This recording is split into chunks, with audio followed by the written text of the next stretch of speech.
Check. 1, 2.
Good morning, everyone. We're going to go ahead and try to get today's general session started. And thankful for everyone who's stayed around today. Appreciate those who have come out to the conference. Appreciate those who have joined us virtually. Glad to be able to be back partially in person, to meet folks that we hadn't seen in a year and a half. Exchange some ideals and just catch up on how folks are doing. This morning, we've got a good lineup of speakers, good topics to go over. Hope you'll stick around. One thing we would like to remind everyone is please fill out your evaluations if you haven't done so. And I'm Clint Goodin, this year's ACEC Kentucky president and the senior project manager at Stantec.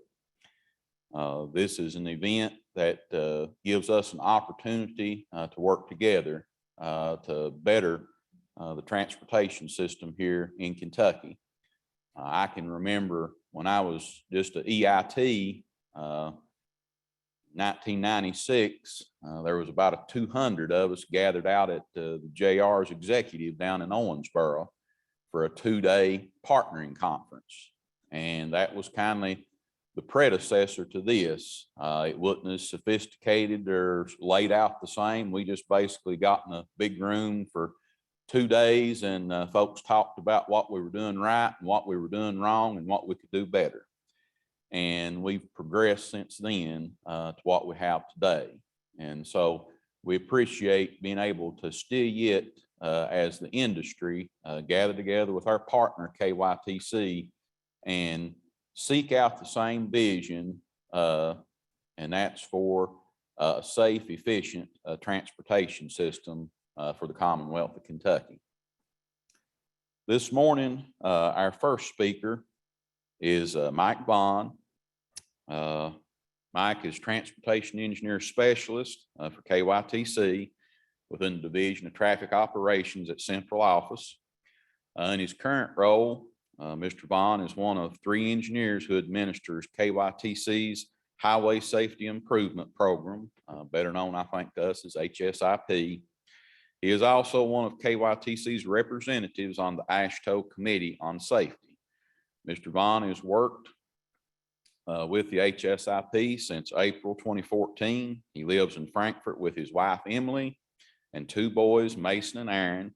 In June 2016, Mr. Vaughn checked off a major bucket list item when he played in event number 33 at the World Series of Poker. This time, Mike Vaughn.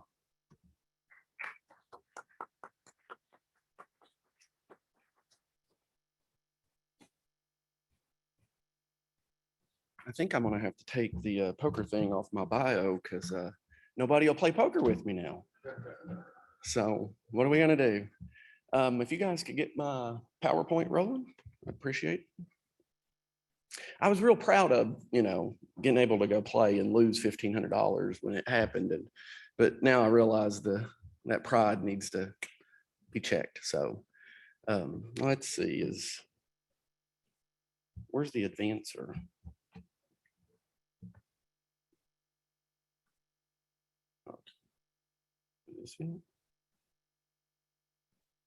Yeah. All right. So I hope everybody's had a good conference so far. I also hope that my presentation will be half as good as a lot of the really, really good presentations yesterday.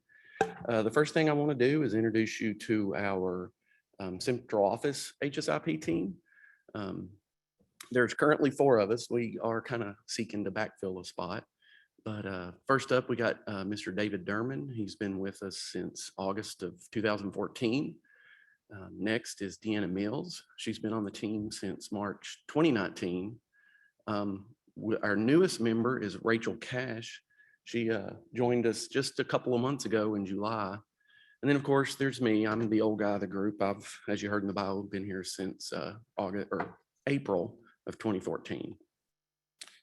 All right, so every year HSIP is required to create an annual report where we go back and look at the things we accomplished.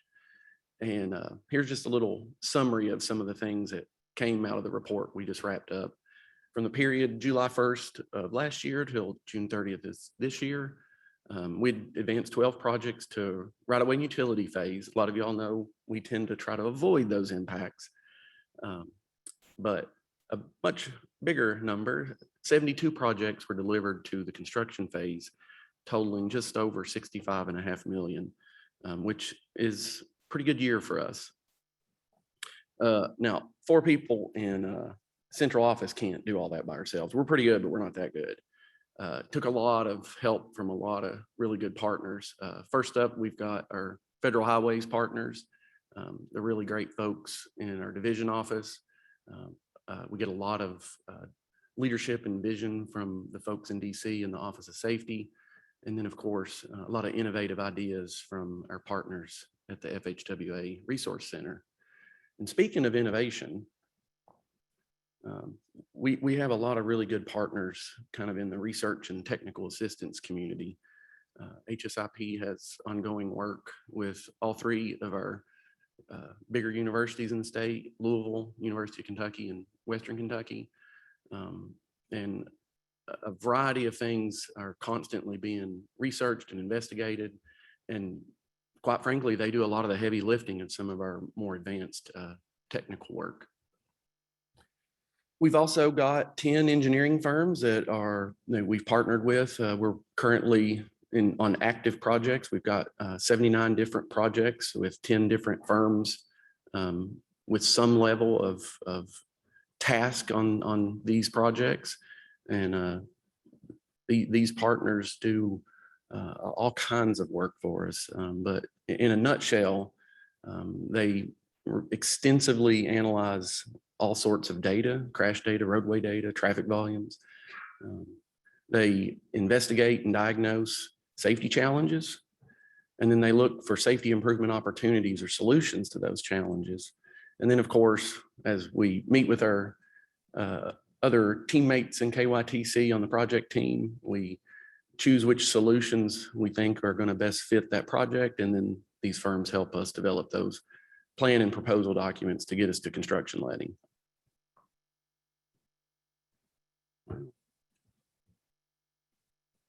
Battery dead?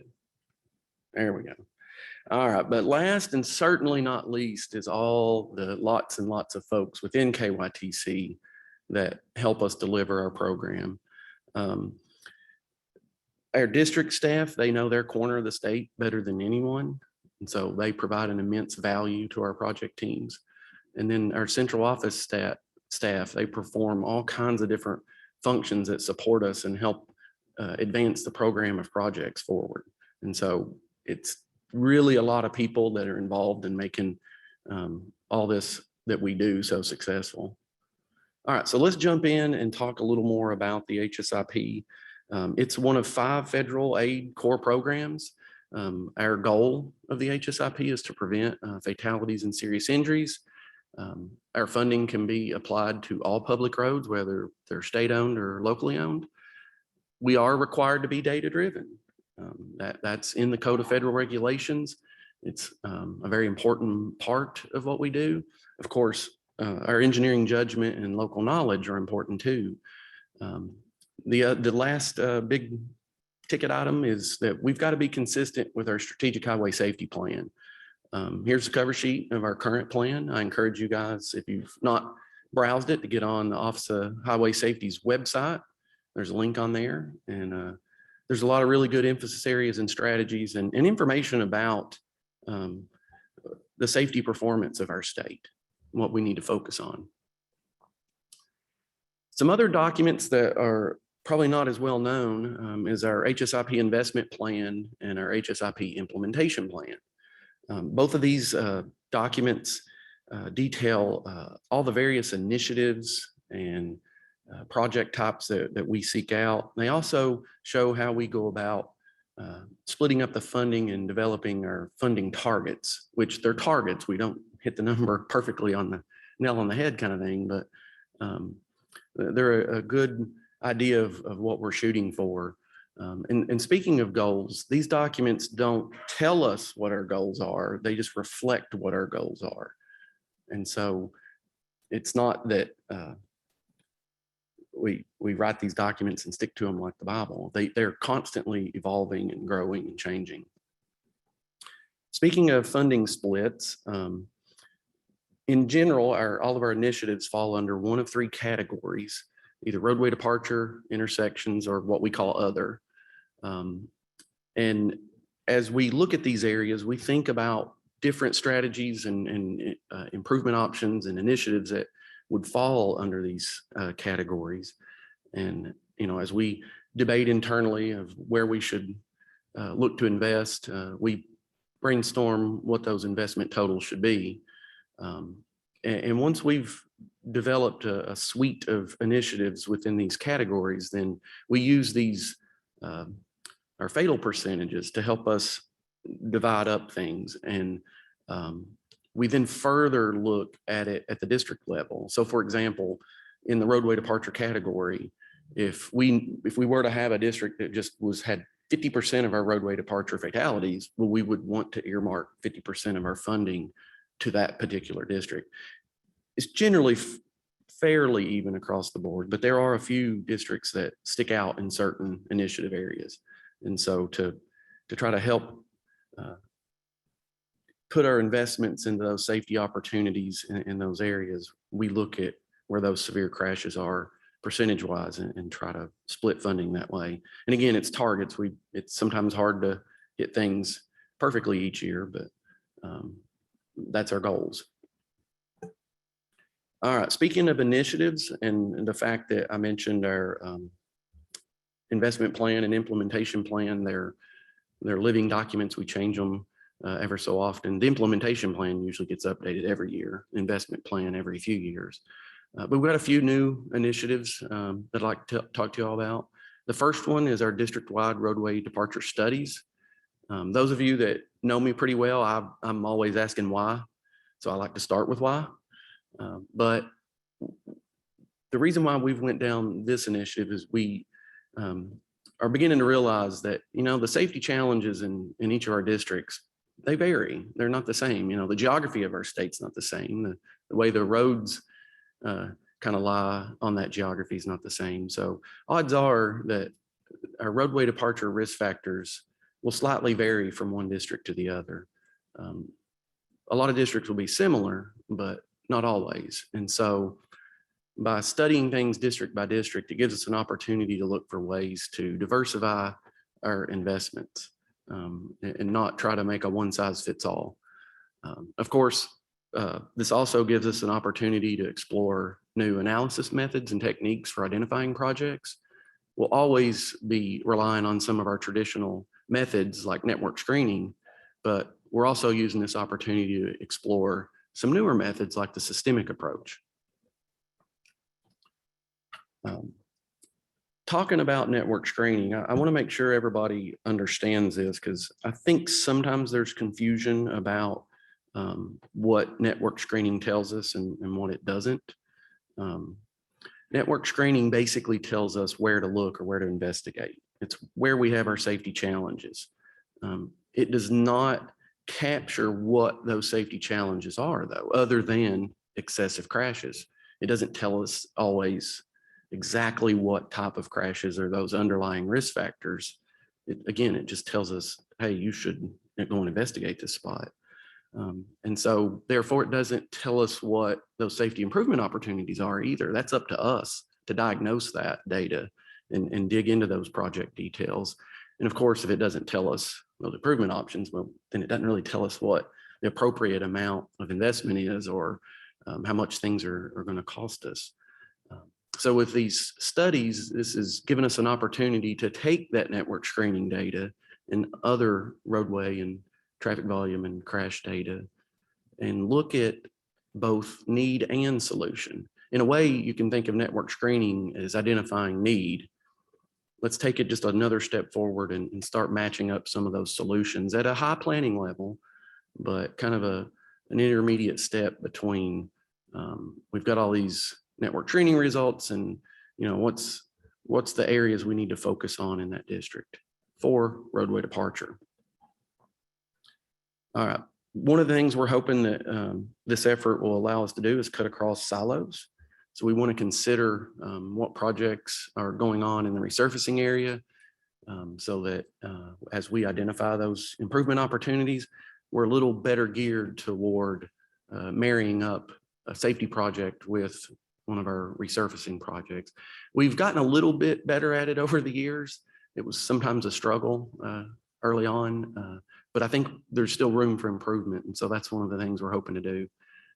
We also want to check out any of our new guardrail installation opportunities, either help that program identify some spots that maybe haven't yet been identified, or capture that, well, yeah, this particular route does kind of screen high and it's identified for new guardrail and communicate across the aisle with our partners in maintenance to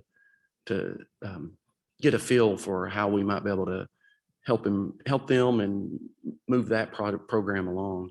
And then there's other areas too. And one example or one final example is our highway plan. Quite frankly, there's projects that we identify that to really, as Denitra told me once, we can't spread the peanut butter too thin. And so those projects where we don't have the budget to put a nice thick layer of peanut butter on that project, let's communicate with our partners in planning and see if we can get something into the SHIFT program and possibly into the highway plan. You know, a lot of that is also about timing. So if we can identify good timing or good projects at the right time, that usually makes for a really good bang for the buck. And that's part of what we're trying to do with this is look at how things fit together with our other projects and programs and see if there's opportunities to bundle or, you know, is it, hey, we go first, you come later or vice versa, but try to work out some of that timing or a little earlier in the process. The second new initiative I want to talk about is roadway reconfigurations, you know, otherwise known as road diets. And I know all of you are thinking, wait a minute, that's not new. We've been doing that forever. And that's true. HSIP hasn't done a lot of road diets, believe it or not, kind of shocking in a way, but we just haven't. And so we want to make a little more concerted and deliberate effort to do that. And as you all know, it's traditionally where we take a 4-lane undivided road and reallocate that space, and generally two lanes, one in each direction and a center turn lane. And we generally have a little bit of extra space left over, and that gives us an opportunity to implement a bike lane or just a little bit of recovery room outside the travel lane. We don't always stripe the remaining space as a bike lane, but generally speaking, we do.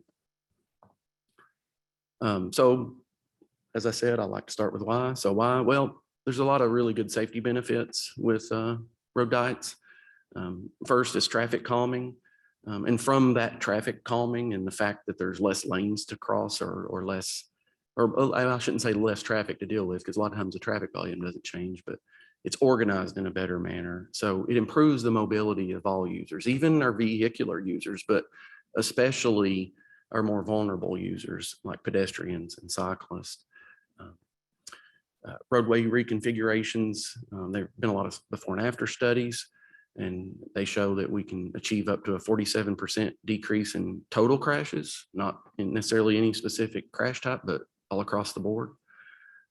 And so as we've learned that, Federal Highways has added this initiative or this countermeasure to their list of proven safety countermeasures.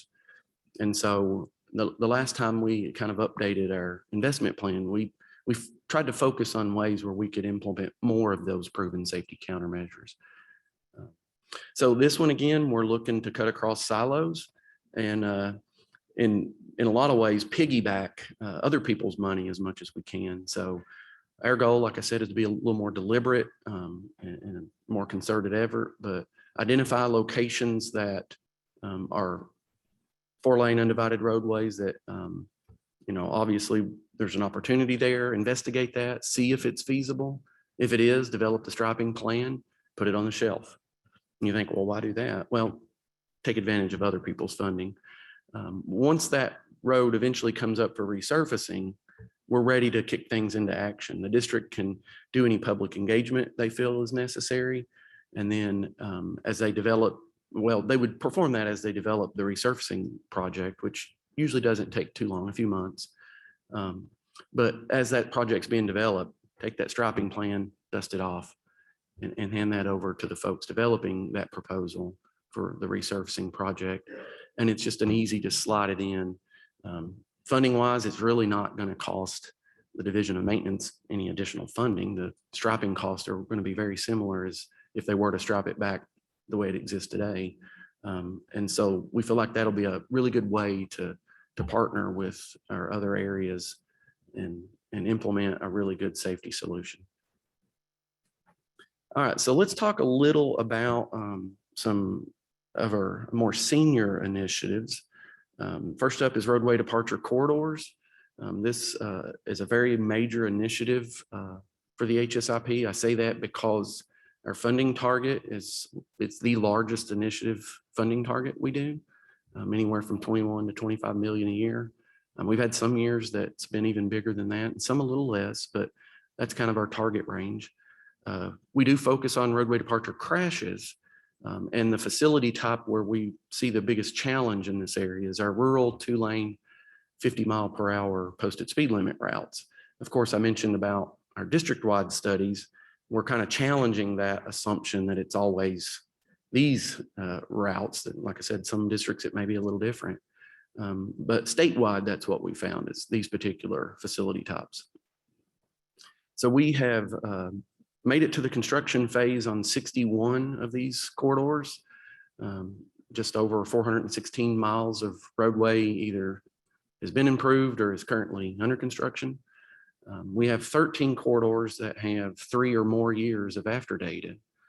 And then if you dial that back to just 2 years of after data, we pick up another 9 corridors for a total of 22. Looking at some of the numbers of these 22, here's kind of just a simple before and after for our more severe crashes and the less severe crashes. But if you look, you see that there is a lot of 50%, 60%, 80% reductions. We've had some really successful projects. There's been others that are, 12%, 16, kind of small, and a few that have not quite turned out the way we had hoped. The numbers are positive the wrong way. But when we look at the group of projects as a whole, we're having pretty good success here. About a third of our more severe crashes have been reduced. And then almost the same amount of the less severe crashes. Of course, we're focused on those fatalities and serious injuries, but every crash is a potential opportunity for a really bad outcome. So it's really good to see that we're getting some good reductions across the board.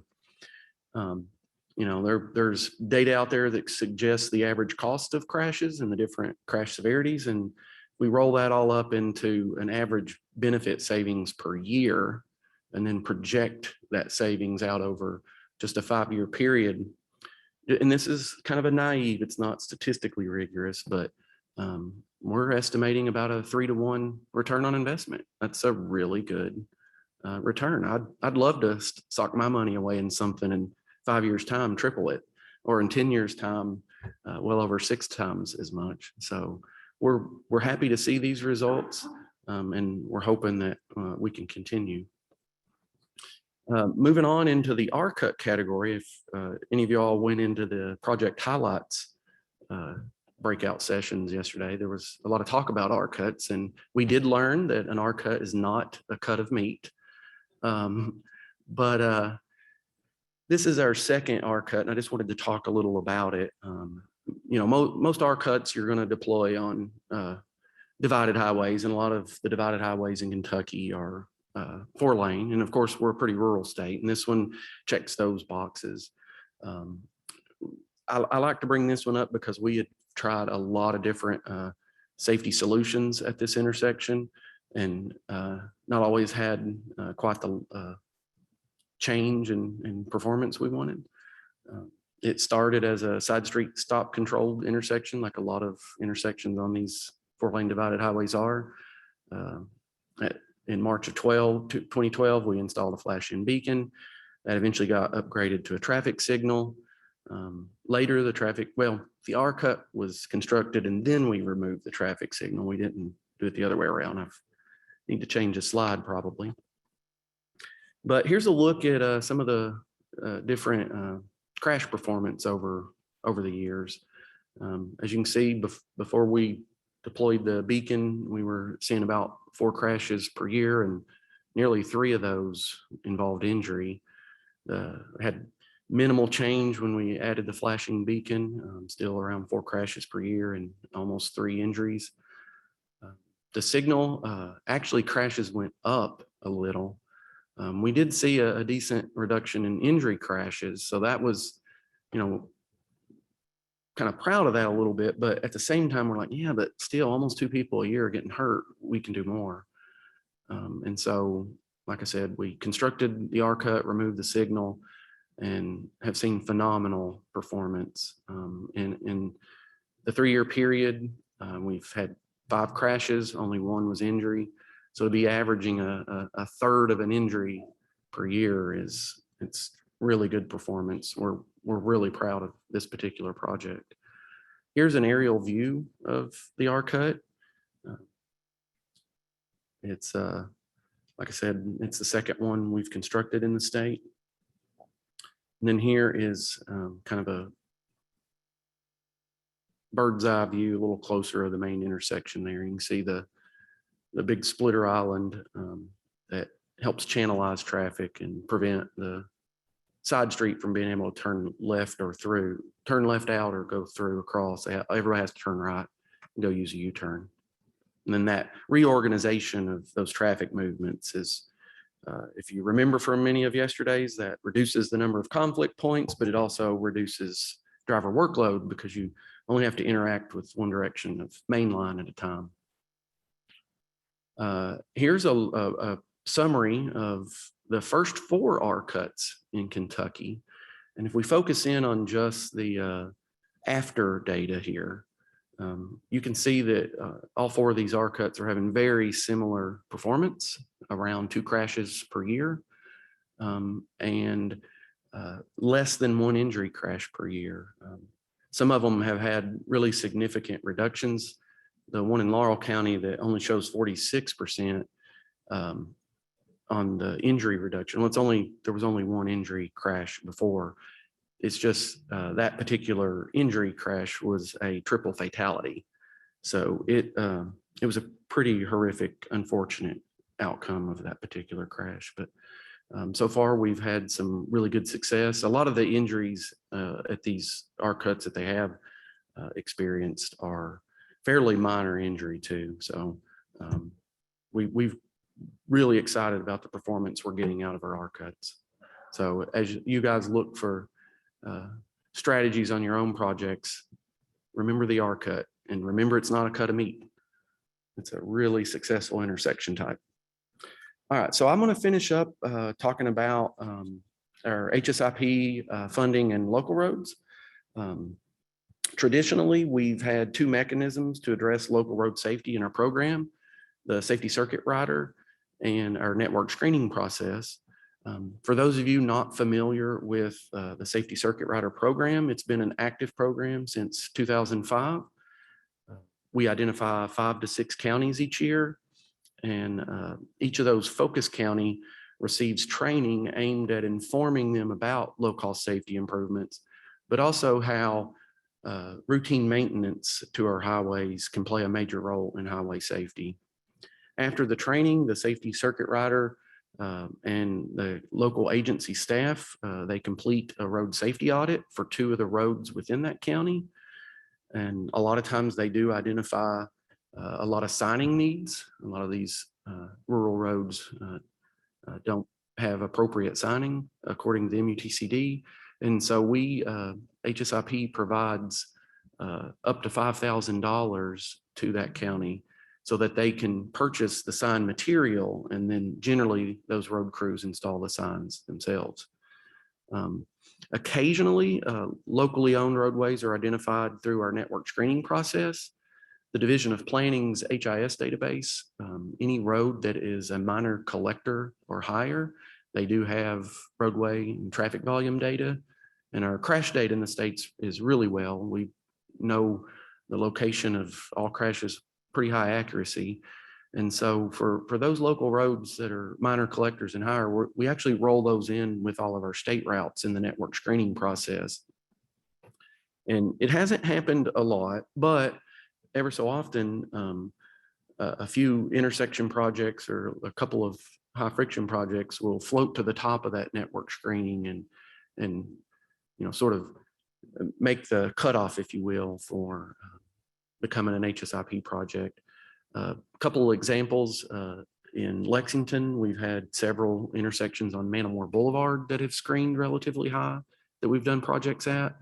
And we've had a couple of high friction projects. One was in Davis County on a county road. The other was in Hardin County on a county road.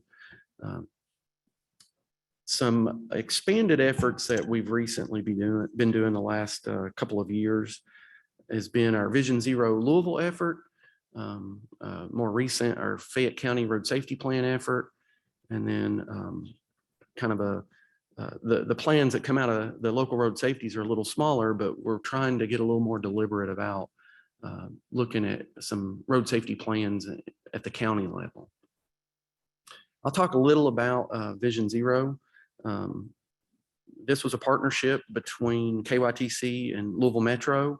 We had a lot of other area partners as well, KIPTA, the MPO, some of the local law enforcement, and other public health officials, such as, well, the public health department, the hospital over at Louisville, folks like that. With this effort, we studied crash performance of all roads except for the interstate in Jefferson County. Some of the reasons why was approximately 12% of our statewide fatalities occur in Jefferson County alone. And when you look at just specifically intersection fatalities, 27% of our statewide intersection fatalities occur in Jefferson County. So it has a lot of safety challenges in sort of a small area of the state. Obviously, it's got a pretty large population, relatively speaking. But those reasons, it made a lot of sense for us to look at Jefferson County as a whole and try to tailor a plan to what are the unique opportunities for that area. Part of the effort was to integrate a bunch of data and analyze it, and then determine implementation strategies and actions that we can move forward with. Here's the kind of the, I guess what I can't remember the exact term. I think it was our implementation strategies was the term we used, but we had 4 areas: multimodal safety, roadway network, environmental justice, and human behavior. And equity and transportation's being talked about a lot. That was one thing that we found in the EJ areas of Jefferson County. It's nearly 3 times more likely that there will be a crash. When we looked at kind of crash rate, the EJ areas have just a greater risk of crash, both just any old crash or even the severe crashes. Here's a snapshot of a portion of the document. If those of you all are familiar with our strategic highway safety plan, this looks similar to that document. So you can kind of think of this as being sort of like a strategic plan for this community. In this particular example that I got the screenshot of, the category here is one of the pages of the improved roadway network. And there's several actions that are listed as possible areas we could focus on. This table also lists which of the 4 E's of safety that action falls under, what some of those countermeasures might be to consider for this action area. And then it also gives us how we could measure our performance to see if we're making progress. Next up is our Fayette County Road Safety Plan. Don't have a whole lot to tell you about this one just yet. It's in the very early stages, other than we are trying to model it after our effort with Louisville. And again, we're looking at crashes on all roads in Fayette County except for interstates. I didn't mention this on the previous slide, but these plans will help guide our investment decisions for several years to come. Eventually, as that plan gets a little age, we'll revisit and refresh the plan. But that is one of the goals with both of these safety plans, is to have it help us guide our investment decisions for several years. Last, I'll touch on our local road safety plans. As we've focused on some of our urban, larger populated areas, we also recognize that it's important to focus on our more rural areas as well. And so a couple of years ago, we partnered with Kentucky's LTAP, which is administered over at the University of Kentucky in the T2 program, and also FHWA. We chose 3 pilot counties, Boone, Boyle, and Crittenden. Kind of the logic there was Boone County is, relatively speaking, a higher population county. Boyle County's kind of middle of the road population, and Crittenden's fairly low population. We also had worked a lot with these counties. Boone and Boyle have county engineers. Crittenden has been a part of the Safety Circuit Rider program, but all 3 of these counties have remained active. Haven't always done a lot of work, but just remained active communication with us, looking for safety improvement opportunities in their communities. And so we felt like it was a good cross-section of counties for the pilot, but we also knew that we would get a lot of that local assistance to really help us hammer out that plan and work through this pilot effort to kind of develop a process. Last thing I'll mention with these, we are focused with low-cost systemic countermeasures. The reason is a lot of the low-cost systemic countermeasures are on the list. If you go into the Code of Federal Regulations, there's a list of project types that are 100% reimbursable. And a lot of those 100% reimbursable project types are these low-cost systemic countermeasures, things like signing, striping, guardrail. There's some other things like roundabouts that generally aren't low cost, but the point here is that with those things being 100% reimbursable, and the fact that a lot of our county governments just do not have any extra money at all, like pretty much all roadway departments are stretched thin, but our counties especially so. So with these being 100% reimbursable, we're able to take our federal HSIP dollars and implement those projects, and essentially the county doesn't have to provide a match. And so it doesn't put any kind of financial strain on the county, but it does assist them with helping with their safety challenges. So that is it for my presentation. I really appreciate everybody's time and attention this morning. Clint, I'll turn it over to you.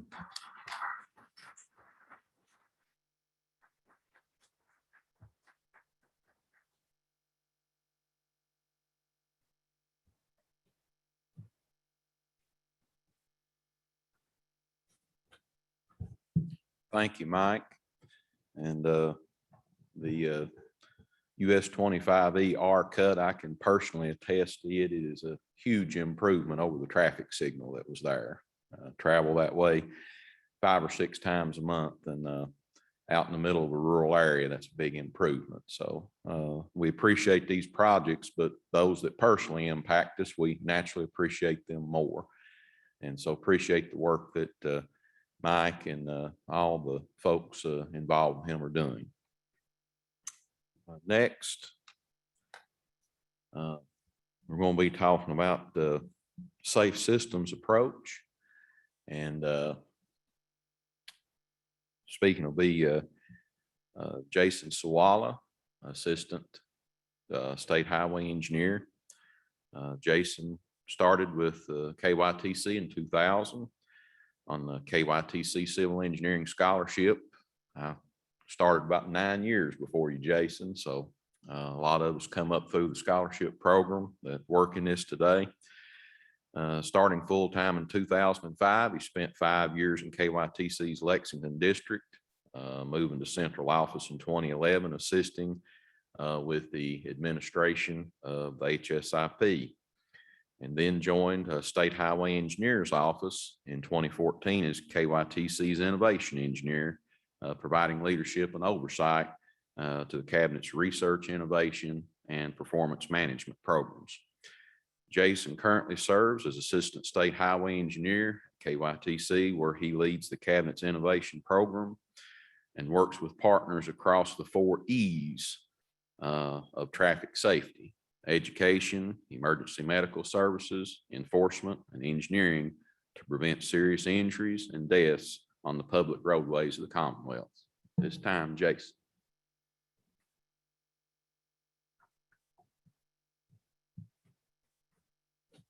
Hey, good morning.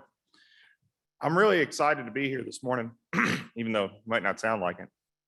But this is the first time I can ever recall being the warm-up act for the Potholes. And so that's really exciting to me. You know, if you've ever been to a big concert, people kind of filter in, before, and they're waiting, and all of a sudden, the big main attraction comes on the stage and everybody cheers. So I'm going to be the warm up act for the Potholes before the break. And so, just wanted to say that I'm really, really excited for the opportunity to do that. I'm excited for the opportunity to speak to everybody today. I'm going to talk about something a little bit different, but something that's, along the same line of the things that we've been talking about this morning with Mike and throughout the whole conference. I've been really excited to see all the different content highlighting all of the great things that folks are doing throughout this industry and with all of the partners here represented. So I'm gonna go ahead and get started.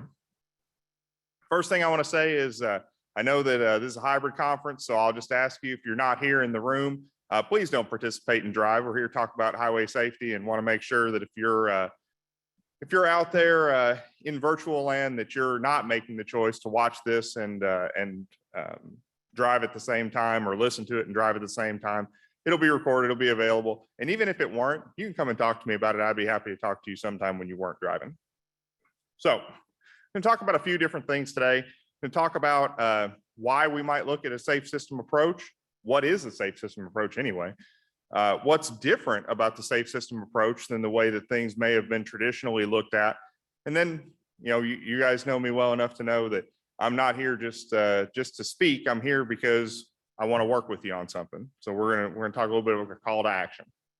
So if you were here on Tuesday or throughout some of the other activities, you might have heard us talk about, some of us from the State Highway Engineer's Office talk about our DOH operational plan, or you might have heard us mention KYTC and the things that we value.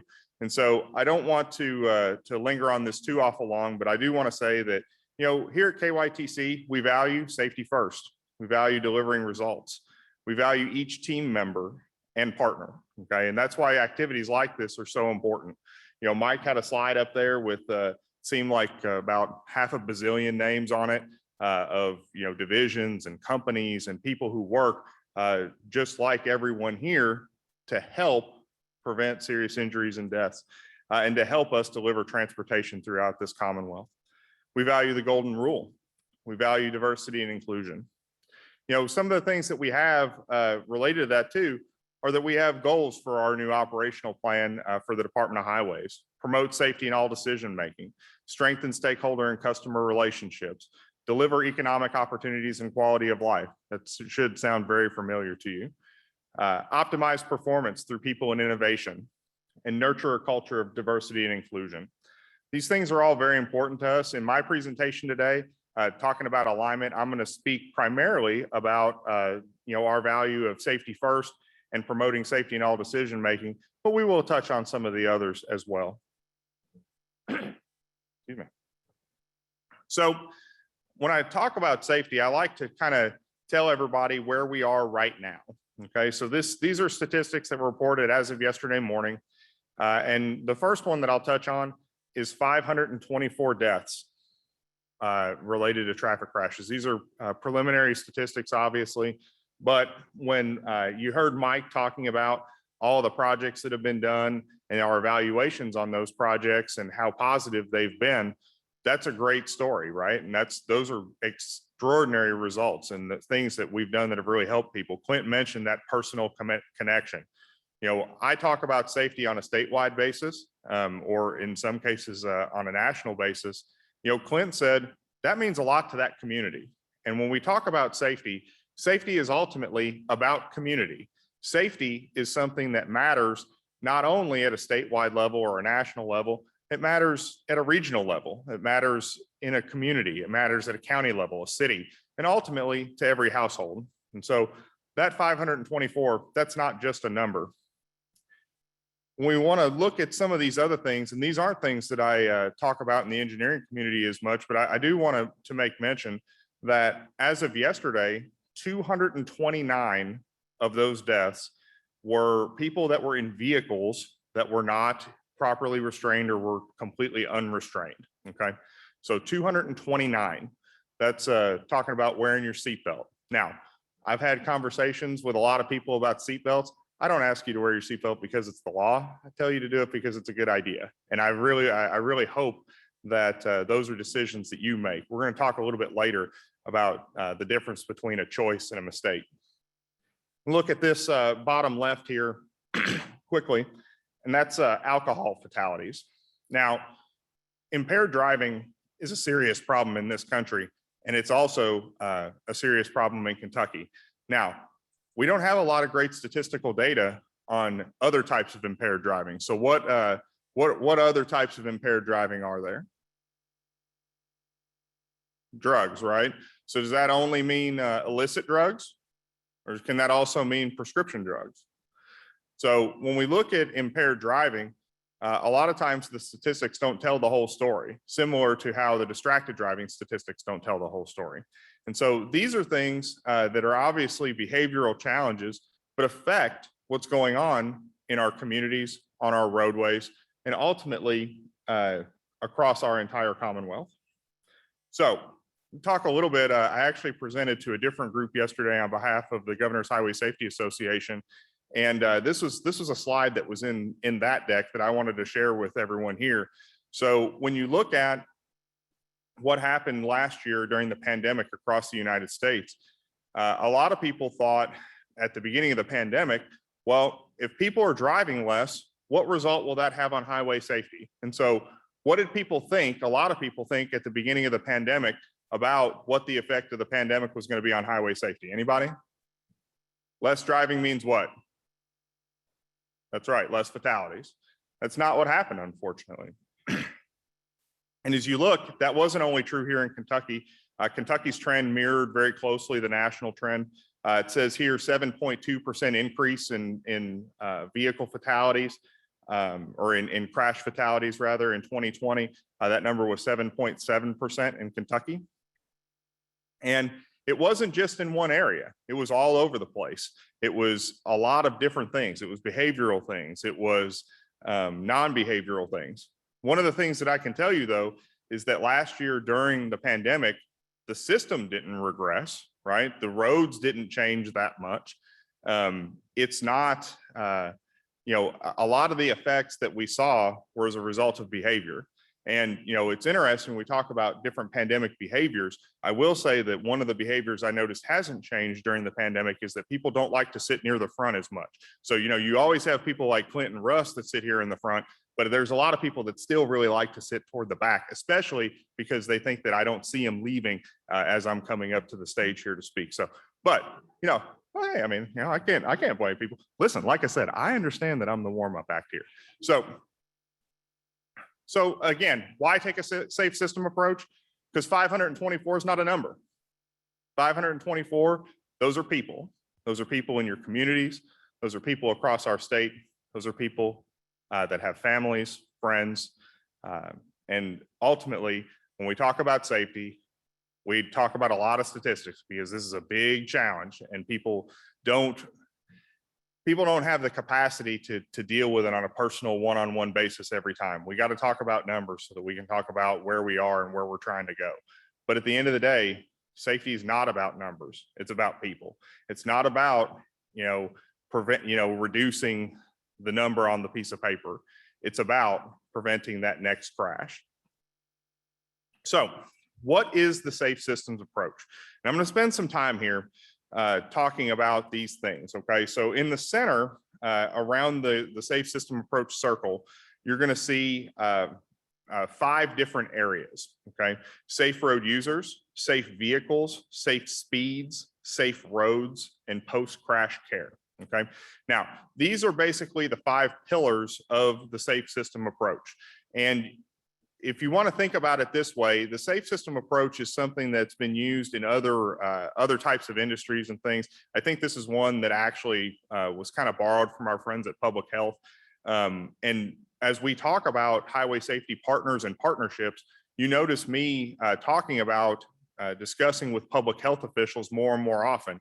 If you've seen any of the presentations I've done in recent times, you'll know that from the time that you're born until the time that you're above 65 years old, unintentional death is either in the top 2 or 3 categories by car crash, is in the top 2 or 3 categories of unintentional death here in the state of Kentucky. Now, So let's talk about safe road users a little bit. What does that mean? Okay, so we talk about behavioral challenges. We talk about the things that people do. I said on Tuesday when I was up here that I lost count of the number of people I noticed that were driving distracted. And people, I think it was Tim back there in the very back, who said, well, Jason might not be able to count past 10 without taking his shoes off. I can tell you, I probably can't count to 10 even without it. So, but when you talk about safe road users, okay, what does that mean? That obviously means the people behind the wheel of the vehicles, right? What else does it mean? Who else are we talking about? Who else uses the transportation system? Pedestrians. I was gonna say, we're gonna get to the potholes faster. We'll get to the break faster, more importantly, if you answer these questions. So pedestrians, who else? Bicyclists. Anybody else? That's right. I tell you this too, if anybody hasn't been in Louisville too much and has come here for the first time in a while, what do you see all over all the corners? Scooters. That's right, scooters. Now, has anybody had a close call with a vehicle with a scooter rider? Hope not, but yeah. So, those scooter riders, are they getting any type of advanced training before they hop on that thing? Are they thinking about how that transportation mode interacts with other transportation modes? Not exactly. Now, what does that mean? So when we talk about safe road users, there's a lot that goes into that.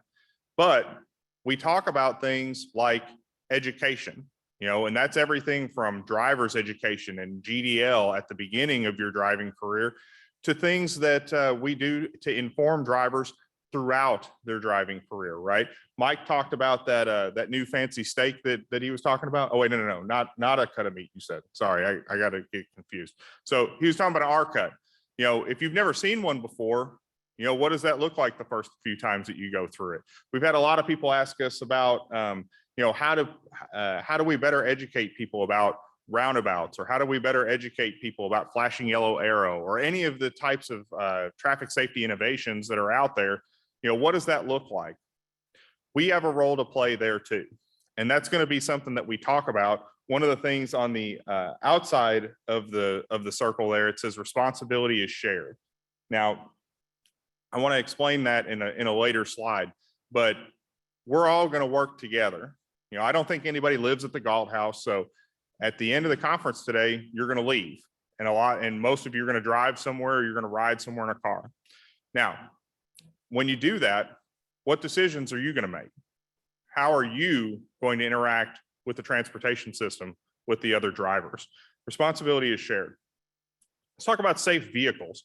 So safe vehicles has a lot of different things. We talked on Tuesday, for those who might have been here, about different innovations in safety. Things that were mentioned were anti-lock brakes, seat belts, adaptive cruise control, and things of the like. Well, another part of safe vehicles is getting your vehicle recalls done. So, if that's a thing for you on your personal cars, you can go to Check to Protect and check that out. You can also do that for your fleet vehicles. If you're a fleet owner, make sure that you're looking at those safety recalls. There's a reason why they're out there recalling those cars, and it's important for those to be checked. But in addition to that, you look at all the things that NHTSA does and NTSB does, looking at what constitutes a safe vehicle. What does it mean to have a crash safety rating or things like that? Cars and the vehicles themselves are safer today than they were in previous times. But one of the things that I had highlighted that I didn't talk about on a previous slide was actually the number of pedestrian deaths. Okay. Now, pedestrians, like Mike said, those are vulnerable road users. Now, who, since they've been here at the conference, has walked anywhere outside of the Galt House? Anybody? Okay. So what were you when you were doing that? Pedestrian. That's right. So now, if everybody is a pedestrian at some point, pedestrian safety should be of paramount importance to drivers, right? Yes. Now, is that where all people are always thinking when they're in their car? Are they thinking about other things? Are they distracted? Are they thinking about where they've been, where they need to go, whether or not they're running late? Those types of things, right? So just because the vehicle becomes safer, it doesn't mean that the driver doesn't need to play a part in the safe operation of that vehicle, right? So very important. The next thing it says is safe speeds, okay? So what does that mean? Well, that means that when we talk about speeds, it's a challenging issue, right? You know, because obviously there's a speed limit. Now, I'm just going to ask, and I don't want you to raise your hands or anything, but if you've driven a car in the last 2 weeks, have you sped? And the answer to that, if you're the average person, is yes. You know, have you sped a lot? Well, maybe I didn't speed, you know, more than a couple or 3 miles an hour over. I didn't go more than 10 over. You know, I've an old adage I had heard previously talking about, you know, speeds and how to interact with you know, law enforcement. Might have been somebody said, well, 9 you're fine, 10 you're mine. Anybody ever heard that? That was kind of a surprise to me when I heard that. But I'll tell you this, when you look at it, those speeds make a big difference, okay? If you're in a crash, the speed that you're going has a big effect on the outcome. Mike talked about reducing the severity of crashes, okay? When you talk about safe speeds, it's not just, you know, how fast were you going? It's when you saw whatever it was that you saw, how much reaction time did you have? How, you know, how much were you able to slow down? If you're going significantly over the speed limit, does that mean that you have a better chance to slow down and mitigate that, or less? You know, what does that mean? Now, on the flip side of that, safe speeds also means, you know, what are those speeds posted at? You know, what are the posted speed limits? There's been a lot of discussion in the engineering community about posted speed limits. You know, obviously we have methods that we've been using for a long time, tried and true, 85th percentile, and various other ways at looking at what speed should be. Now, talk a little bit again about driver behavior. Do you think that during the pandemic on, you know, our limited access facilities, that speeds went up, went down, or stayed the same? Went up. Okay, speeds went up.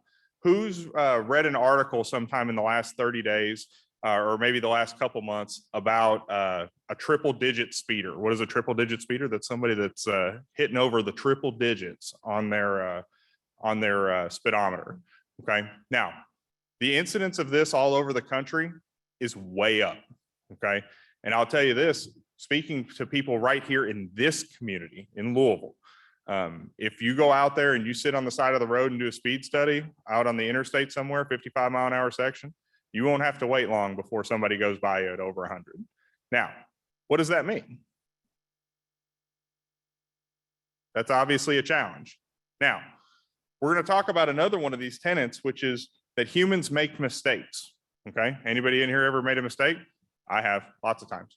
Now, is driving over 100 a mistake, or is that a choice? Okay, and I'm not going to answer that question for you. I'm just going to say that there might be a difference. Okay, so if you're interacting with your transportation system in a way that you are intentionally doing something, that may be different than making a mistake. You know, you hear a lot of times there's a famous NHTSA statistic about 94% of crashes are as the result of human error. Okay, now error encompasses what I would say are both mistakes and choices. Okay, so now when we think about that, when we think about safe speeds, you know, I would just ask you, what does that mean to you? What does that mean in your life? What does that mean to your family? Think about that, because there's a lot of people out there that look to people in this room and understand that these are, you know, these are the leaders of the transportation community. That's why you're here, because you're a partner in transportation, and we're glad to have you here. Now, safe roads. This is one that we know a lot about, right? This is something that we talk about a lot. Mike just talked about it for 30 minutes, maybe even a little bit more, but that's okay. We'll forgive him. So when you look at safe roads, what does that mean? There's all types of opportunities out there, right, for us to look at and do things differently. Now, when we talk about making, when we talk about implementing new things and things like that, people are always thinking, well, I don't want to do something different. Well, what does that mean about what I did yesterday? Well, that might mean that we've learned how to do things differently, that we can make better informed decisions with the information we have today than the information that we've had, in previous times. And so Clint said that he started a little bit before me in the transportation industry. So I'm gonna ask you a question, Clint. When you do a road project today, do you have more information or less than you did when you started in your career? More, okay. Now, has anybody ever heard of paralysis analysis or analysis paralysis, excuse me? Like you got so much data that it's tough to analyze it all, right? So more data doesn't always help us make decisions. But what it does do is it helps us when we look at it to inform our decisions. We still have to make decisions, right? And we make decisions every single day. Everybody in here makes decisions every day. Like I said, the decision that I talked about, whether or not you'll speed on the way home, that's a decision that you'll make. You might have a little bit more information about it after listening to me or not. But those are different things. Safe roads are one of these 5 pillars. Now, when you go out there and you have a project that you've designed and something happens, there's a crash or there's an incident, what happens? People ask, well, what happened? Was it the design? Was it the road? Was it whatever? A lot of times those are choices that people make or they're decisions that people made. And again, when we look at the safe systems approach, we want for all of these things to work together so that when we do have a crash, that it's not one that has serious consequences, serious outcomes. One that we don't talk a lot about in transportation is post-crash care.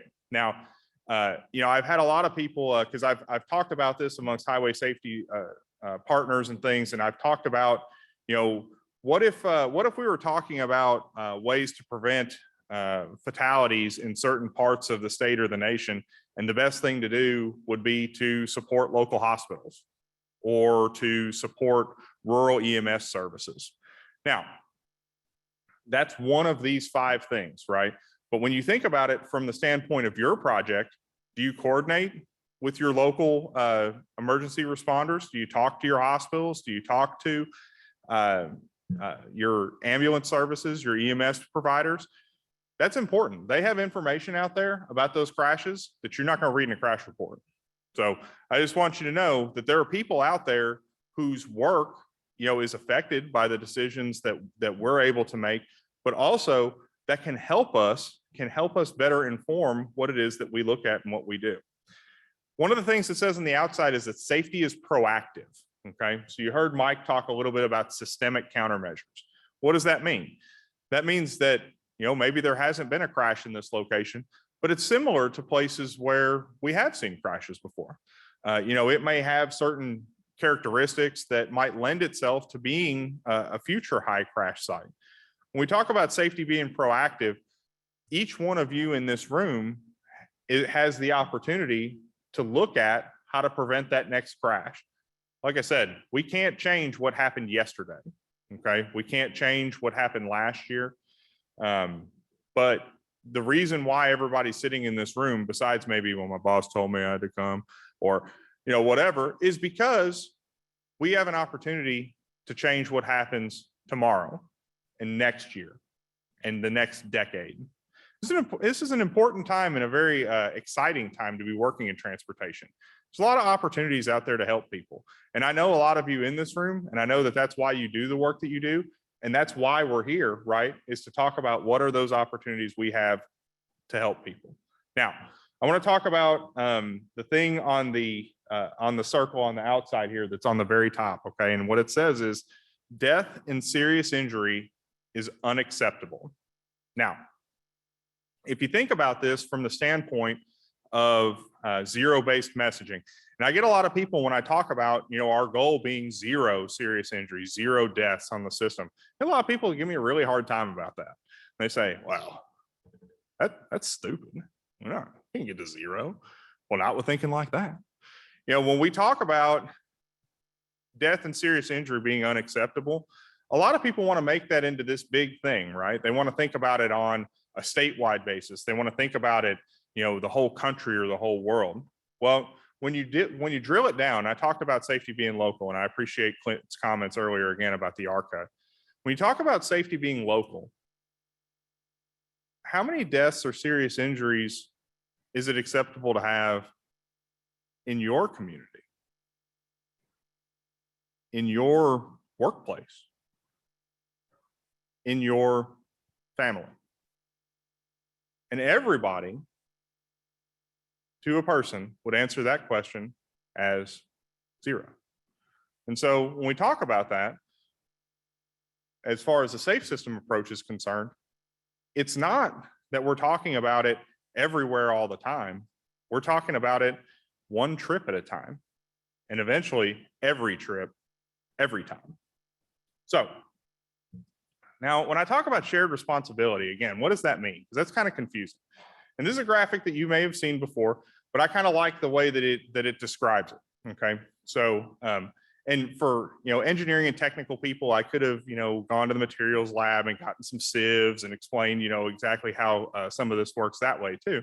But think about it like a block of Swiss cheese that's been cut into slices. And we talked about different roles that different groups have to play. So you have this second cheese slice here is labeled as road infrastructure safety, and that's what we have a lot of interaction with. The one all the way to the left is labeled as medical response, something I talked about a little bit with both public health, hospitals, and EMS providers. Vehicle safety, again, I really do urge you go out there and get your vehicle recalls checked. That's one of those things that there's a lot of those that just don't ever get addressed, and that's a good thing to be doing. And then safe driver behavior. So when you look at that, what happens is each one of those has a role to play in a comprehensive picture of safety, or in the safe system, if you will. And so each one of those disciplines, if you will have things that they do really well, and they'll have things where there are sometimes either weaknesses in the system or things that they don't address as well. And so when you look at an incident or a crash, the ability for a crash to result in a serious injury or death is where these things line up, and you can get all the way through all of the defenses. Like I said, kind of in the Swiss cheese, looking at this arrow here. Now, again, has anybody ever seen a picture of a crash, either on the news or whatever, and thought, oh my gosh, I can't believe that didn't have a worse outcome? Has anybody ever had that thought? Okay. Now, has anybody ever seen a crash and heard that it had a terrible outcome and think, well, gosh, that didn't look that bad? Okay. Now, again, when we talk about that, those are the types of things that I want everybody to understand. There are so many factors that go into having a safe system, that go into having a safe journey, a safe ride, that each time you get into your vehicle and you think about different things, or each time you're looking at your projects, every decision that you make relative to any of these things, it has an opportunity to affect these things in a positive or negative manner. Like I said, there may be people here that think, well, gosh, I got a meeting at 1 o'clock, and if I don't really get out of here and really hit it hard, I'm not going to be able to get back to wherever it is that I'm going.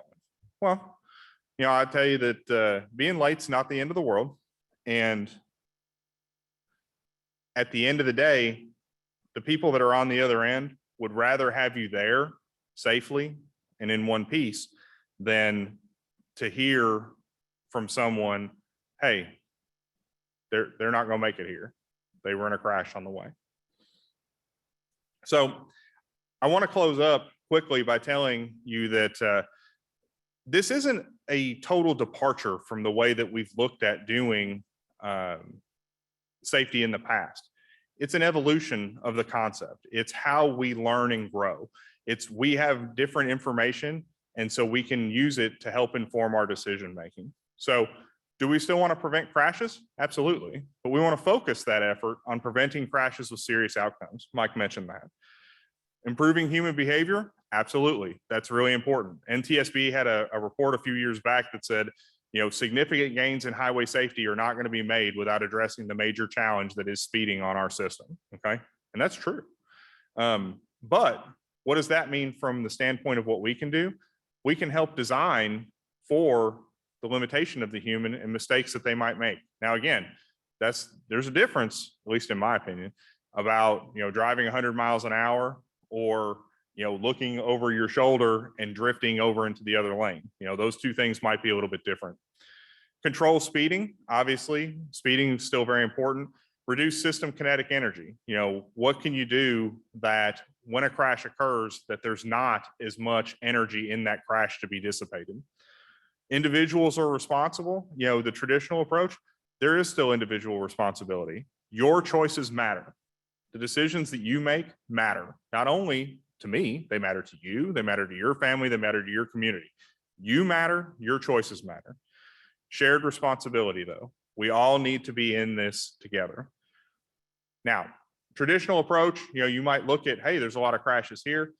When we talk about systemic, we're talking about proactively looking at opportunities to improve safety, not only where there have been crashes, but where there may yet to be crashes. So we're always looking for those opportunities.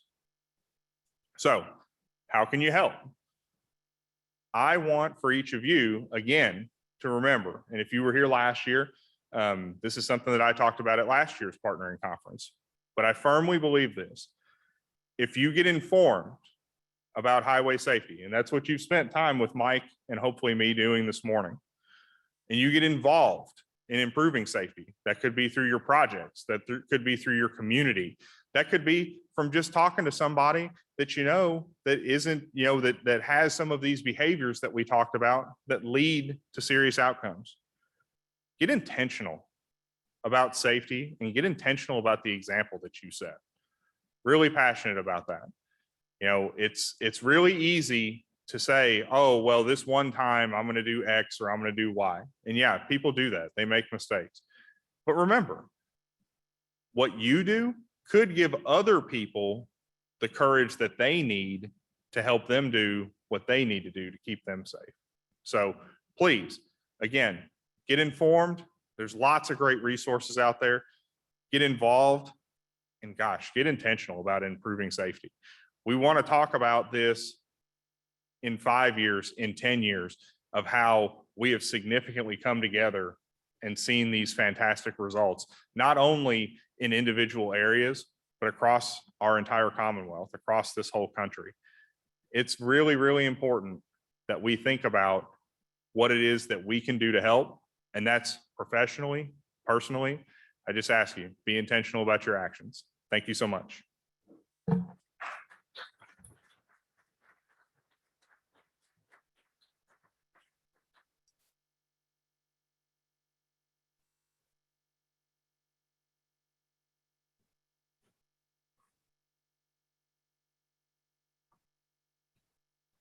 Thank you, Jason. Appreciate that presentation. I don't know about scooter training, but I know at least one that just gets slightly inebriated before you get on the scooter. And so that's training enough. So this time, it's time for our break. And coming up soon here at 9:45 will be the Potholes. So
Town, that's all I remember.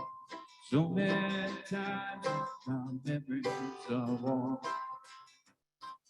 Daddy, take me back to Siwula County, down by the Green River, where paradise lay.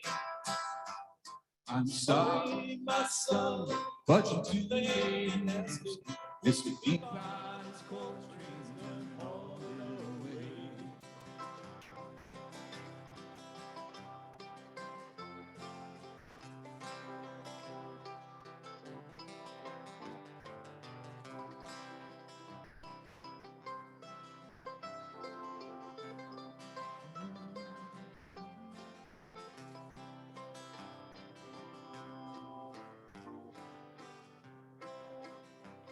When I die, let my ashes flow down the river, with the soul roll up to the righteous dam. I'll be halfway to heaven where paradise waits, 5 miles away from wherever I am. Daddy, won't you take me back to Siwula County, down by the Green River, where paradise lay. I'm sorry, my son, but you're too late in asking. Mr. Peabody's cold train's done all the way. Mr. Peabody's cold train's done all the way.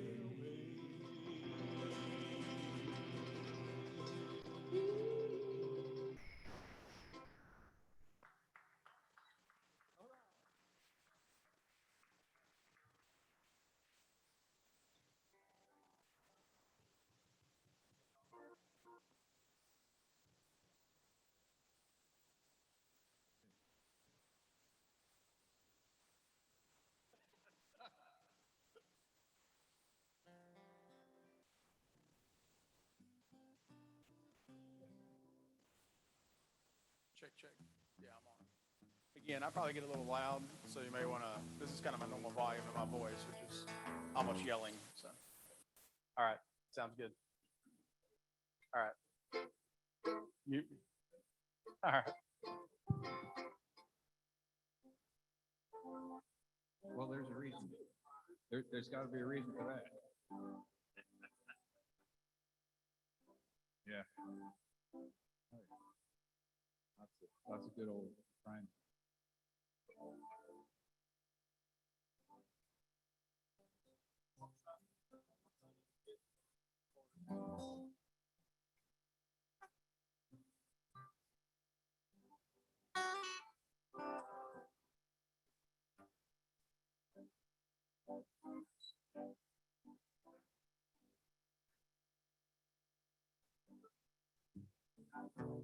Pack up all your dishes, make note of all good wishes, say goodbye to the landlord for me.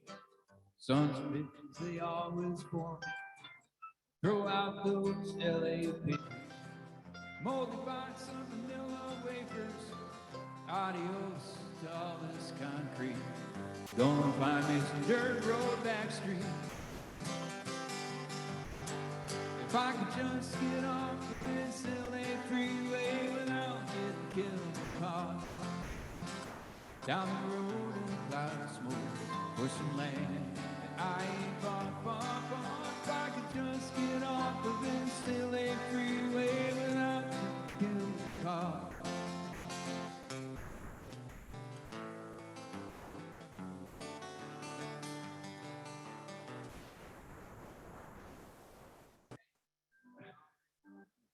Oh, that's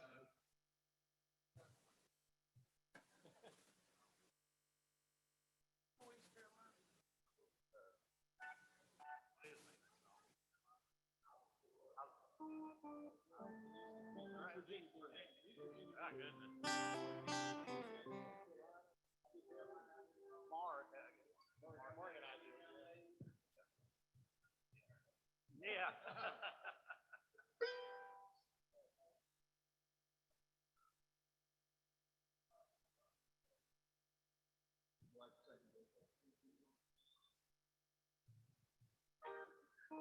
Yeah.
See the organizers.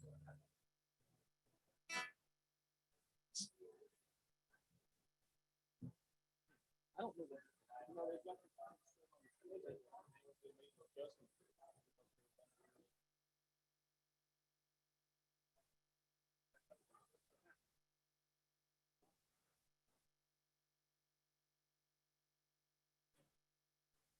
I'm okay with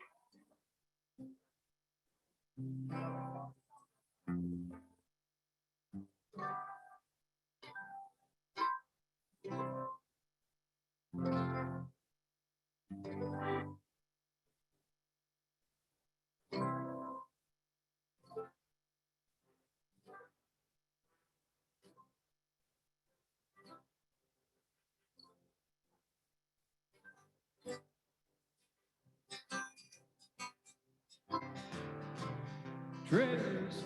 say the rent proves less 50 cents. No phone, no pool, no pets. I ain't got no cigarettes. I work 2 hours pushing broom by 8 o'clock bedroom. I'm a man of means by no means, king of the road. Third boxcar, midnight train, destination Bangor, Maine. Old worn out suit and shoes. I don't pay no union dues. I smoke old stogies I have found. Sure, but not too big around. I'm a man of means by no means, king of the road.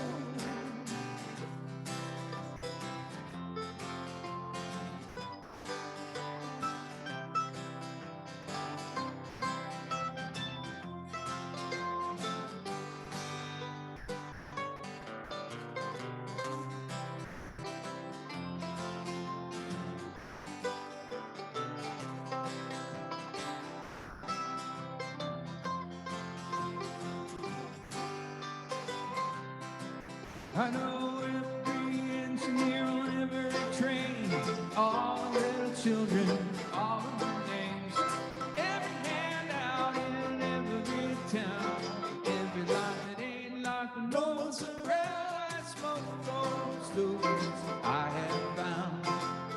Sure, but not too big around. I'm a man of means by no means, king of the road. King of the road.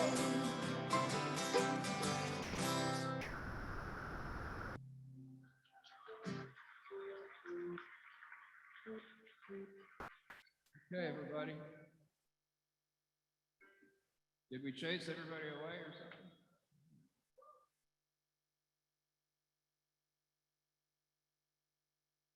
Go out in the hallways, start to cover, Brad, bring them in. Brad, you may, yeah.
They were worth it, right?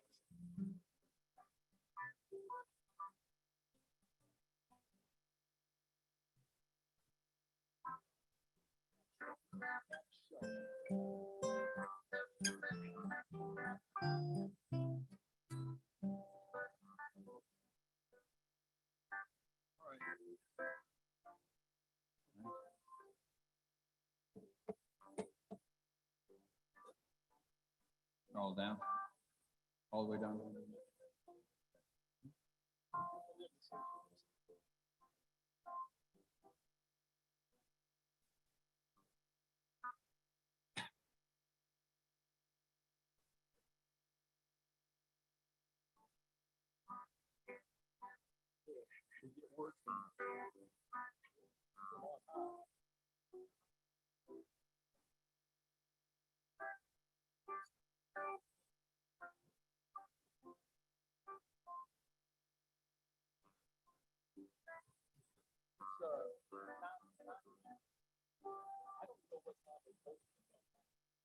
Sometimes they'll give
Maybe I'll land that line before they come back. Yeah. Remember, it's going virtually out there too.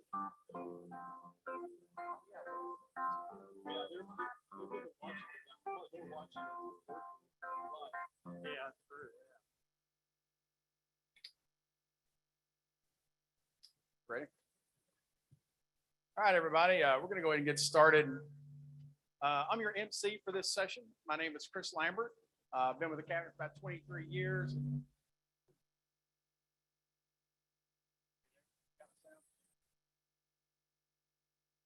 Got me back?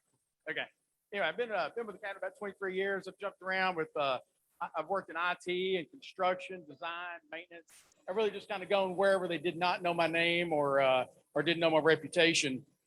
So when Mark McCoy asked me to MC this event, he was looking for something a little special. So Mark calls me and he says, pitch went something like this. He said, Chris, we're looking for someone, with no shame, someone different, someone who's already peaked in their career, someone who's already tarnished the reputation with the cabinet and really has no hope for advancement. Are you interested? I said, well, Mark, you had me at shame. So I'm in, you got me. But I noticed Mark's not here today. I love how people obligate you to things and then don't show up. Kind of reminds me of Scott Thompson in planning. He signed me up for a webinar with FHWA and then decides at the last minute he remembers this Cancun vacation he's got as if he hasn't been planning that for like 2 or 3 years. But anyway, so I'm not bitter. But Brad, it looks like Mark left me a note. I'd like to kind of read it to the audience. Look really sweet. I haven't read it yet, but here are a few notes for the show. Chris, thanks again for emceeing the event. Here are a few notes for the show. Number 1, please remember to distance yourself from the band. Maybe throw in a disclaimer that says all comments made by the speaker in no way reflect the views of the band.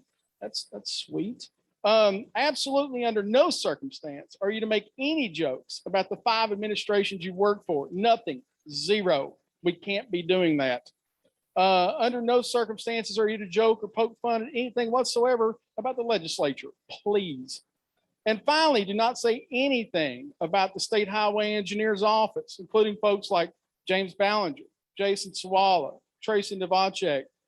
The rest of us have to work with these people once you're fired. Wow. P.S. Personnel knows you are there and they are listening. You're on your own. Wow. Thanks, Mike. Thanks, Mark. That's a touching card. Very beautiful. I have to say, since Mark and basic common sense have put a stop to most of my material today, he did suggest that I may be good at motivational speaking. And so I'm going to go ahead and give this a try. You know, I love those sites like despair.com. Those are really motivational for me, right? They have these really great posters like government. If you think the problems that we create are bad, just wait until you see our solutions. Or consulting. If you can't solve the problem, there's great money to be made in prolonging it. So, you know, I think he's right. I think I got a career in maybe motivational speaking or anyway. So You're a Mirror employee, right? Oh, yeah. Oh, Still- yeah. Okay, I okay. made sure to check the paperwork before Oh, yeah, you're before I good. landed that last line. Yeah. You're good to go appreciate it. then. You're good to Okay. go, Chris. You guys Thanks. better start singing. So thank you. All right, so our first song, you may have come through these on your journey someday on the highway, on the road. So anyway, we'll jump in here. Song about roundabouts here and some of the problems you might encounter that you never dreamed. Turn the volume up.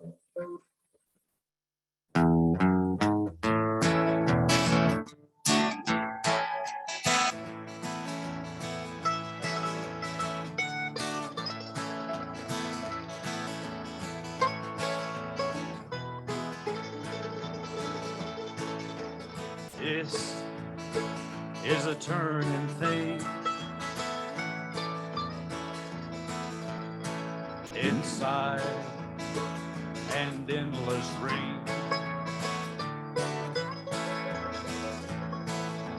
Bound by bricks and ground, I pulled into a roundabout.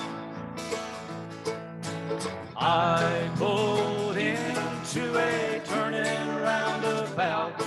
I went round and around, and I could not get out. And it turns, turns, turns, this roundabout, this roundabout. I stopped when lights turned red.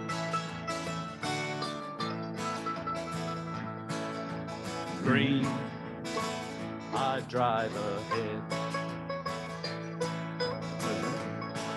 But now, a new sign I see.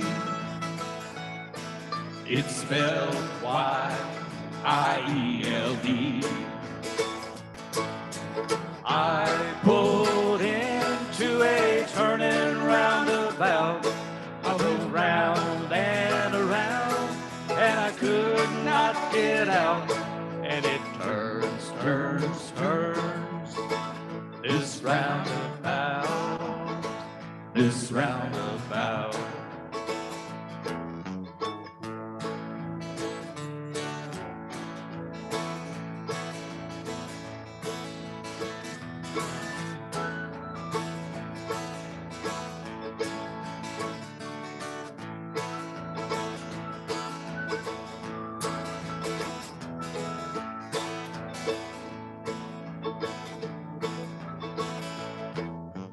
I've been stuck so long, turning left, I can't go on. With trucks and buses too, somehow they all make it through. I pulled into a turning roundabout. I went round and around, and I could not get out. And it turns, turns, turns, this roundabout, this roundabout. I pulled into a turning roundabout. I went round and around, and I could not get out. And it turns, turns, turns, this roundabout, this roundabout.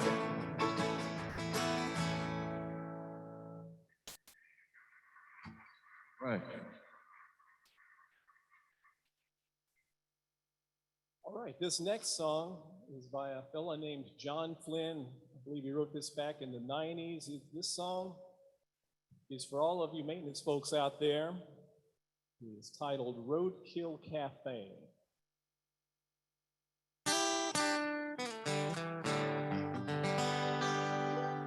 Don't hit them brakes, don't turn that wheel. The life you say, it could be our next meal. Four-legged critters make tasty dinners when something splatters. We'll make a platter at the Roadkill Cafe. We'll do it up your way. We'll cook it fresh right from your grill cloud. Come scrape it off the tire. We'll toss it on the fire. Come chew the fat at the Roadkill Cafe. A gentle swirl makes a squirrel hors d'oeuvre. Fast food can't beat a nice raccoon pita. That mangled Chevy parked by the door may be Parmesan or 34 down at the Roadkill Cafe. We'll do it up your way. We'll cook it fresh right from your grill cloud. Just scrape it off the tire. We'll toss it on the fire. Come chew the fat at the Roadkill Cafe. We love it when you run down our menu at the Roadkill Cafe. We'll do it up your way. We'll cook it fresh right from your grill cloud. Just scrape it off the tire. We'll toss it on the fire. Come chew the fat at the Roadkill Cafe. Come chew the fat at the Roadkill Cafe.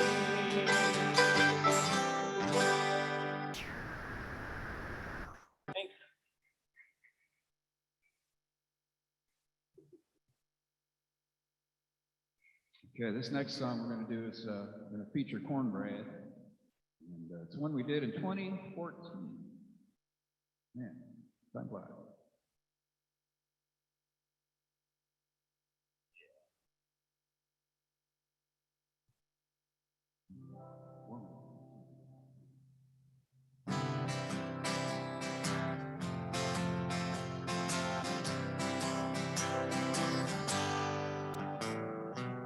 Sometimes it's hard to be designing, giving sweat and blood to just one plan. You select the best lines, and they still make the red lines, changing things that you don't understand. Environmental, you'll ignore them. Utilities, just one more land. And just because you made it, all the rest will say they hate it. Felons, they hit the road, 'cause it's the best plan. Stand by your plan. Give them one route to cling to, except no other poo-poo. Your bold ideas can make you lonely. Stand by your plan and show the world you love it. Remind them you're an engineer and stand by your plan. Stand by your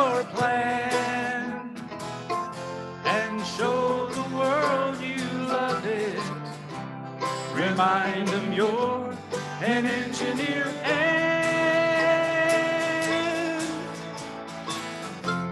stand by your plan.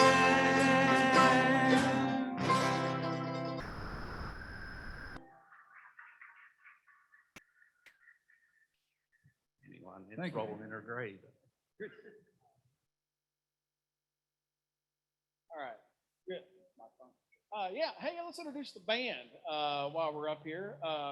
Warren Yule on guitar. Steve Ross on mandolin. Yeah, there you go. Clap a little bit. Troy Woodyard on bass. Catherine Rash on flute. Tom Capshaw on keyboards.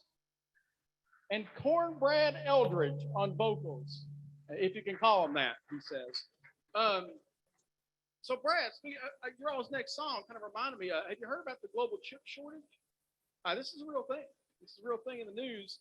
There's been a global chip shortage this year, and it's been causing delays and everything from phones to cars. Oddly enough, though, the vaccine makers they haven't been hit by this shortage. They're still able to manufacture vaccines, so that's positive. Anyway, I think you all have a song about maybe some work from home issues, right? Yep. Good. We're going to do a song called The Longest Time, which is a steal of a Billy Joel tune, but it's about some of the precautions that we have to take to get through all this.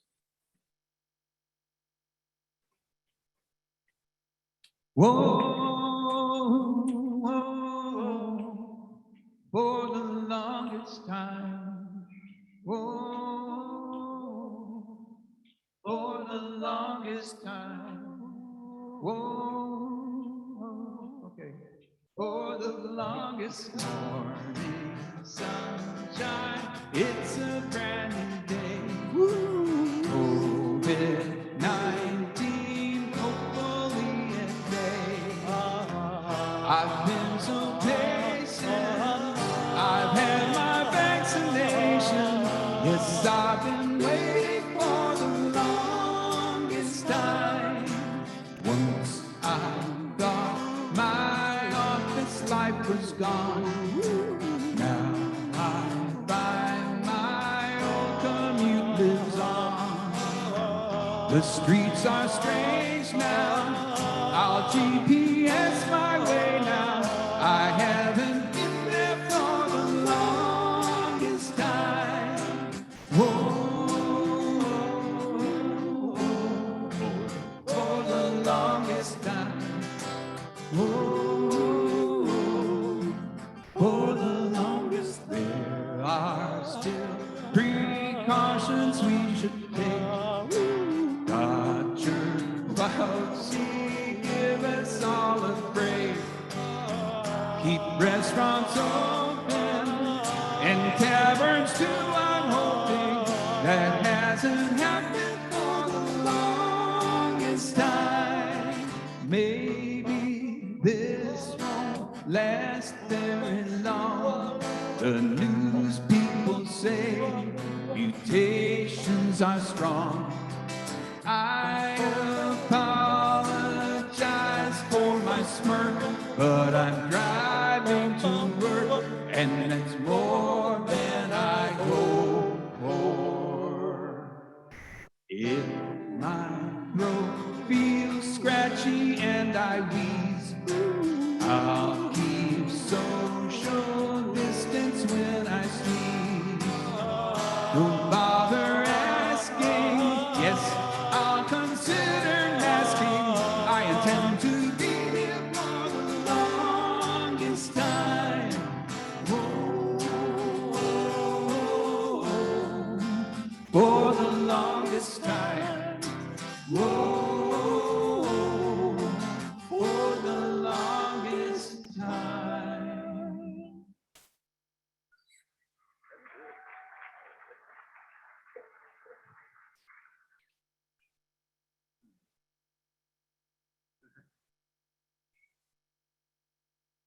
A lot of us have worked from home past year. There's a little song about working from home.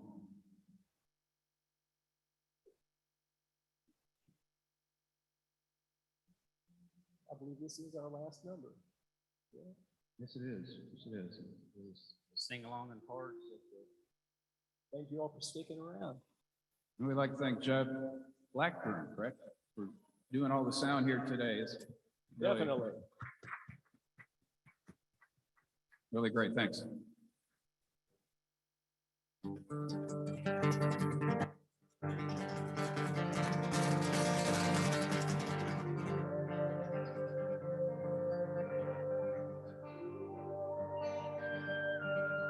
Three, four.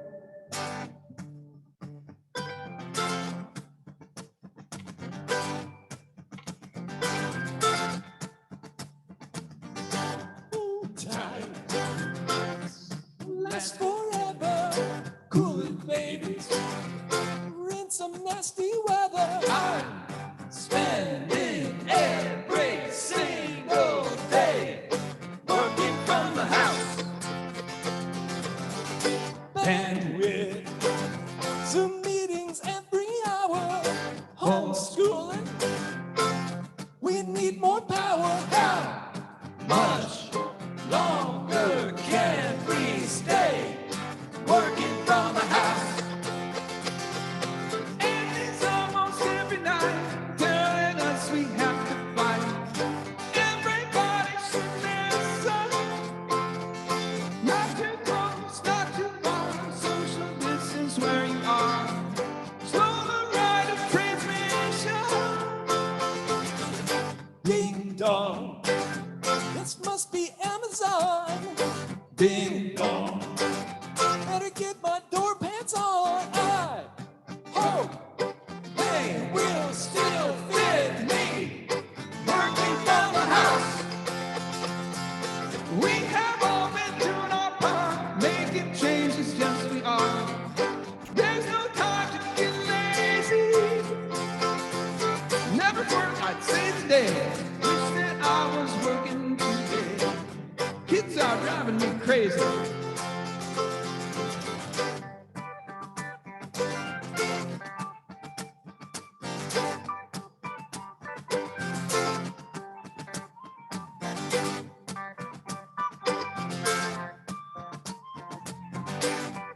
Working from the house. My house. Don't have to see nobody. That's right. This ain't no party. Hey, my mask ready every day. Working from the house. Stick and stay right where we are. We're not through this yet by far. Let that doorbell ring. All stressed out, you can rest. You're not gonna regret it. Let's all do the right thing.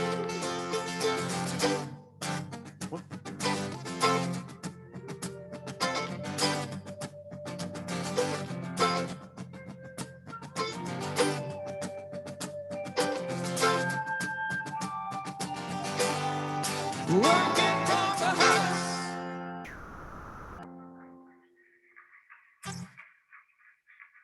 Thank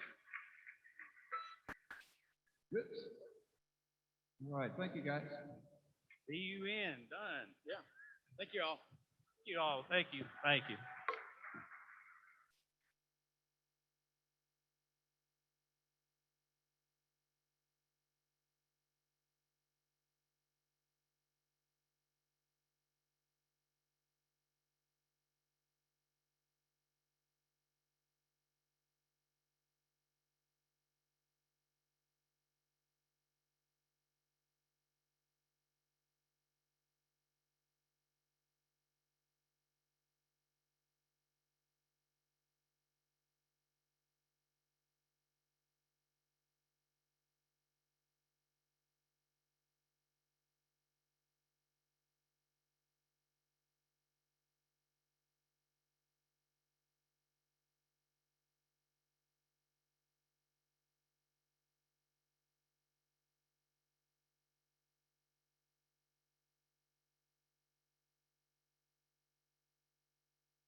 Good morning again. We're going to get started on the home stretch. Certainly appreciate the Potholes playing for us this morning. Appreciate again everyone who's stayed around with us here in person this morning. Also appreciate those who are still joining us virtually. Our next presentation will be Funding the Fabric of Kentucky, talking about transportation infrastructure revenue. And joining us is Jennifer Kirchner, Executive Director, Kentuckians for Better Transportation. Jennifer joined KBT as its new Executive Director in December of 2020.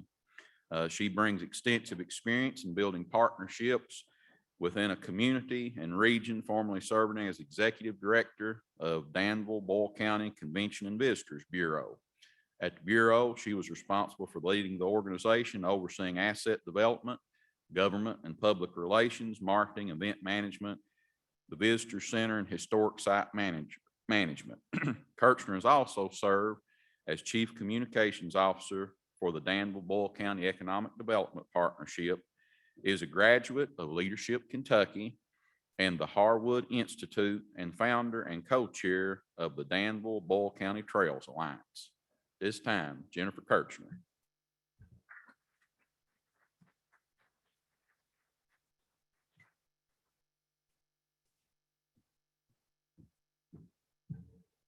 Good morning, everybody. Thanks, Clint. That makes me sound really fantastic. So thanks for having me here today. I'm really excited to join this meeting. I feel really honored that I was asked to be here, especially being the new kid, but I'm very passionate about transportation, and I'm really passionate about the work that everybody does in this room. So I hope we can walk through some of that and also talk about transportation revenue funding. And I don't offer any, no promises of, of silver bullet solutions, but I do think that there's a lot there we can talk about to help. Okay, so well, before we get started, I want to talk just a little bit about what I mean by fabric. Very basically, fabric is something we knit or weave or put together. And I think that in this situation, it's completely analogous to transportation, because whatever you're talking about, schools, work, business, however we want to define it, transportation is the network. It's the fabric that brings everything together. It's the glue that makes things go. I'm kind of taking some tips from the Potholes. There's a lot of funny puns you can make, but really it's true. All to say that transportation and whatever mode you're talking about or what part of the process you're in is really what makes our country and our world go. And that's really, therein lies the mission of Kentuckians for Better Transportation. We really think about how we can make Kentucky go, literally and figuratively. Which one is the? Oh, I got it. You think Zoom is the only thing that causes trouble, but. That one? Nope. Nope. Oh. So there's 3 buttons and I've pushed them all. Sorry.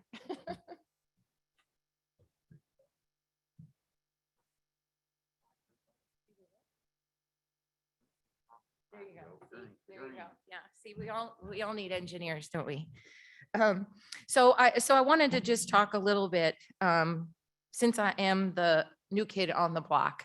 I just wanted to give you a little bit about my background, to let you know that, hopefully to communicate that I'm really passionate about transportation and what you do and why I believe in it, and encourage us all to work together.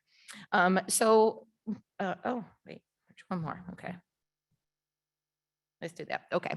So I'm originally from, in the bottom corner there, that's a picture of the Ben Franklin Bridge. I'm originally from Philadelphia, Pennsylvania. I come from a big Italian family, so usually I don't need a microphone, but today it helps. And in the upper corner is a picture that I have from my grandfather. And he was a self-taught engineer. He later became fully legitimate and was a civil engineer. And he was also an amazing artist. So I really grew up understanding the connection between art and science, and that creativity is where the genius comes from. And so he was very much just graph paper and pencils, but I really gained an appreciation for the detail and the intellect and the mindfulness that goes into design. Okay. So a little bit more about me. To let you know that I'm one of your people, I get this science thing. My college career led me to study biology and chemistry, and I went on to work in research and development. So I started at UMass Medical School and worked on some monoclonal antibodies and vaccinations, worked on some stroke therapeutics, and in the upper right-hand, was it right? Yeah. Is a little mouse. And while I was really excited to work at UMass Medical School, there was extensive animal testing that went into that. And that was a surprise for me when I entered the industry. So I went from that, and sorry, all the while I'm in Boston, Massachusetts, because that's where biotech and pharmaceutical companies were really emerging and beginning. So then I switched to genetics and to Drosophila, which was a lot easier to mutate and operate on and do all the things we needed to do.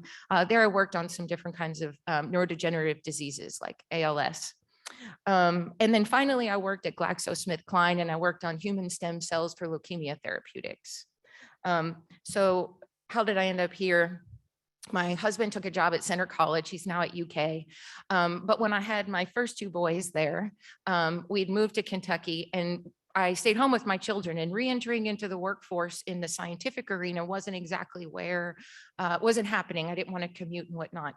So I convinced them, now that I'm a registered lobbyist, I guess I found my, my traits, but I convinced them in the Economic Development Partnership and the Tourism Bureau to hire me because I was so passionate about our community. And I really grew into that role, learned a lot about government and the ins and outs of it, but also understanding one of the main lessons I got from my time in economic development is that we can't talk about anything without talking about transportation. Whether, again, whether it's getting your children to school, quality of life reasons, or access roads so that we can help industry grow. We need to talk about all of these things. So we worked on business development. We had business services. We partnered with the chamber, did a lot of marketing and development, industrial and downtown development. So gathering input and being a liaison between some of these difficult decisions that we were challenged with and what the community's needs were was really beneficial. Okay, so enough about me. That was all just so that you believe me that I really respect everyone in this room. I appreciate your intelligence about creativity and problem solving. I think that a lot of times in the transportation industry, it's taken for granted. We expect these roads to work. We expect our planes to be on time, but we don't often think about the difficulty and the time and the resources that go into making all of our lives function so seamlessly. So at KBT, one of the things that I really appreciate that we talk about is mobility. And there's a subtle difference between mobility and just generally speaking about transportation. And I mention this because I think when we speak about mobility, we're talking about a holistic approach to transportation. And that's what KBT really wants to do, to realize that in order to have a competitive Kentucky, we need to have all of our modes integrated and working together to accomplish that. And the one other thing I think that it really does a good job that sometimes we miss talking about is the role of the person. So what we're trying to do, we're often dealing with machines and airplanes and cars and roads and whatnot, but really it all comes down to the person. How does the person operate? How are we helping them get along? How are we inhibiting them with traffic and congestion? So I think it brings a needed focus to the people part of transportation. So really what we're trying to do, and I've got Ryan Opegard back there. He is our events and director of membership and events. And so really what we try to do, speaking at a macro level, is just educate and advocate for a safe, sustainable, multimodal transportation network. And in doing so, you benefit economic development and quality of life. Easy, right? Not so much. So one of the ways we go about accomplishing that is that we have a committee for each mode. And yes, we hold safety incredibly important. It's the mode that is part of all the others. So our organization always feels that we're grounded in safety and has an element to that in everything we do. We're very concerned with building increased revenue, which I think is just a general concern. We all share that. We know that without the money, we can't fund these projects. I think we realize that Kentucky has a variety of capital projects that are facing us that are somewhat daunting. So I think there's a lot of different ways we go about it, but we emphatically support investment in transportation infrastructure in sustainable ways. I think the sustainability is key. So we work with the the legislators, and we keep an eye on policy that's happening, as well as trying to move the needle a little bit about what we can get done. Being honest, it's a slow moving process. To use another analogy, I see it as more of a marathon than a sprint. So while we want to talk about gas tax and it gets us into, a frenzy and it's a hot topic, it's just much broader than that and much deeper than that. So I think that when we think about legislation, we're really looking at a larger arc of how can we influence policy? How can we deal with the legislature who controls the funding, understand the needs for transportation so that we can be more effective? And I think establishing a link between transportation and economic growth, for me, I take it for granted. It's one and the same. It almost doesn't need distinction in the two words. But I think that a lot of times people listen up when you talk about economic development. And I think that every conversation for economic development needs to begin with transportation. And I'd put a plug in for tourism too, because quality of life is truly a driving factor of relocation. Workforce and quality of life really, really matter. So whether we want happy residents or happy new residents, we have the same priorities. So I just wanted to talk briefly about each mode. I know I'm preaching to the choir, or you're a formidable audience, so I don't really expect to tell you something you don't know. Maybe you'll learn a little something, that's great. Because I think sometimes within modes, we're a little siloed and we don't understand, even within the cabinet, what our fellow cohorts are doing in other modes. So I just wanted to briefly go over some of the revenue components of it, and really with the goal being that they all play a very important part in the greater whole.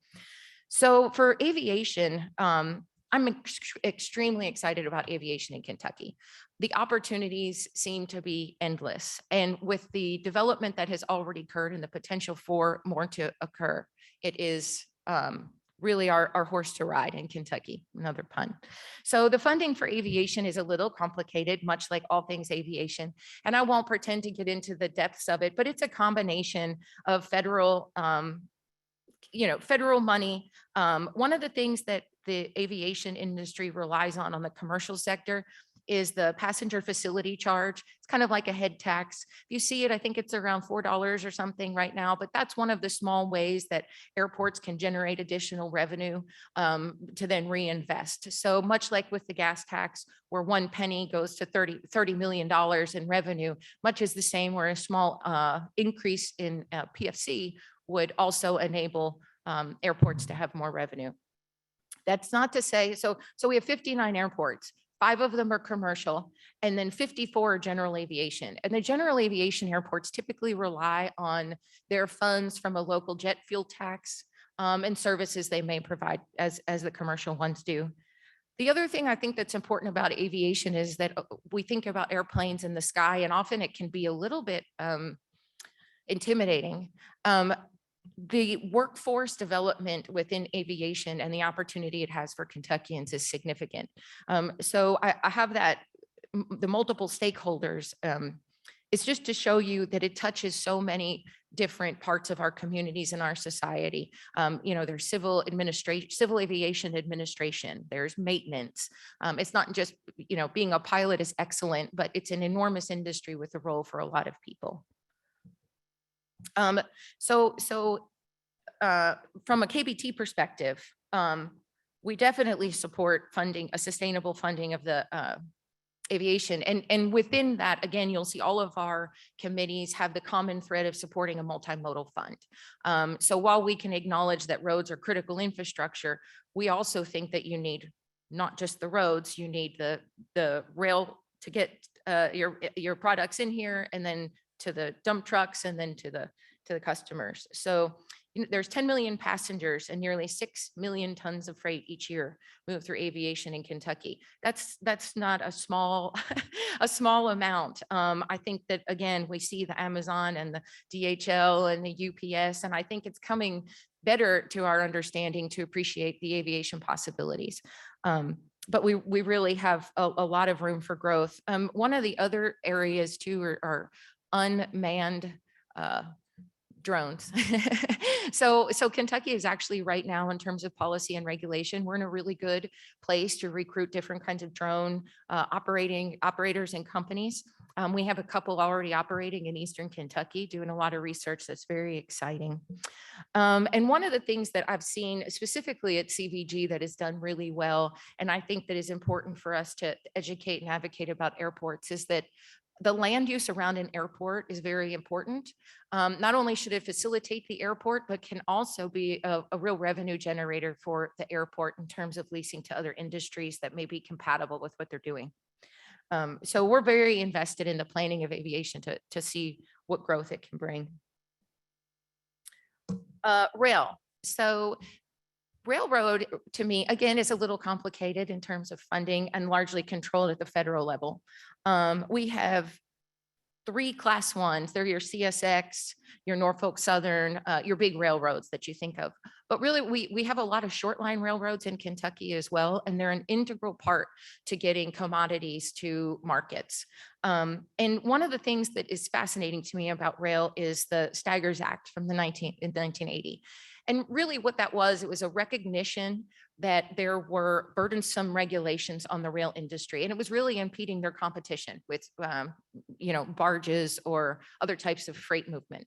So the Staggers Act, what it did was it enabled to reduce the regulations that were unnecessary or burdensome on rail so that they could free up to be more competitive. And in turn, they took less government subsidies so that they could reinvest in their own assets. So it's really a great example of how we would like things in our economy to work, where you have the government and a private partner come to a realization of where they both can be happy. And then the rail is off on their own and really not taking a ton of money from the government. So I think that's an example, a good example of how transportation can find itself some solid revenue building.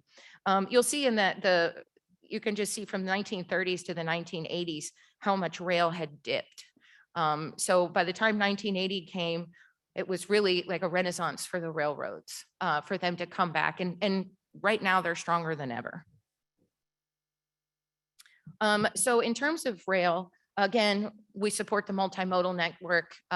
With that, as it stands right now, if we were to have a multimodal fund, it really would only apply to crossings for railroads, not actual trail investment. It's just where people interact with the crossing of the road. And I think this is always interesting as we talk about climate change, whatever you think about it or don't think about it, rail really has an edge here. It is very climate sensitive. So an average distance of a ton of freight can be transported by rail on 1 gallon of fuel is 476 miles. So that can be a real economic disruptor, I think, or perhaps to put it more positively, a real economic opportunity about how we can interact with climate change. There's a lot of Kentuckians that are employed by the freight rail industry.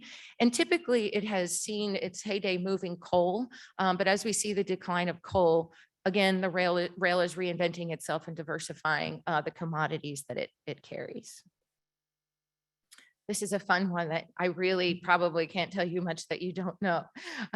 So we have the road fund. Sorry, let me back up. KBT has 2 committees. I have them on one slide, but we have highways and bridges, and then we have another one for local roads. And really the transportation that happens at the state level and the local level are both so complex that it's worth having them divided and seeing then where they do meet.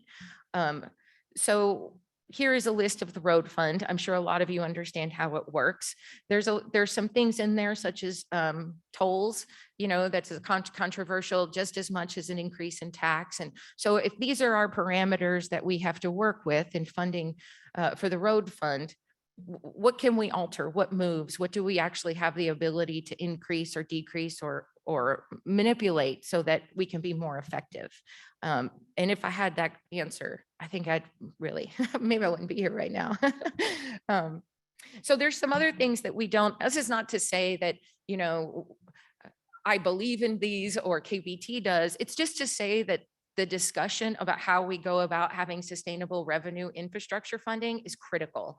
And so in my opinion, we really need to have a better toolbox. I don't think that there's any one solution with the gas tax. Yes, it's the quickest way from point A to point B in raising revenue. But there's a lot of other things that other states are doing that they have employed to increase revenue. So some of the things would be like adjusting for inflation. Indexing for inflation, that's a pretty common one. We're hearing a lot of discussion about possible tax reform this session.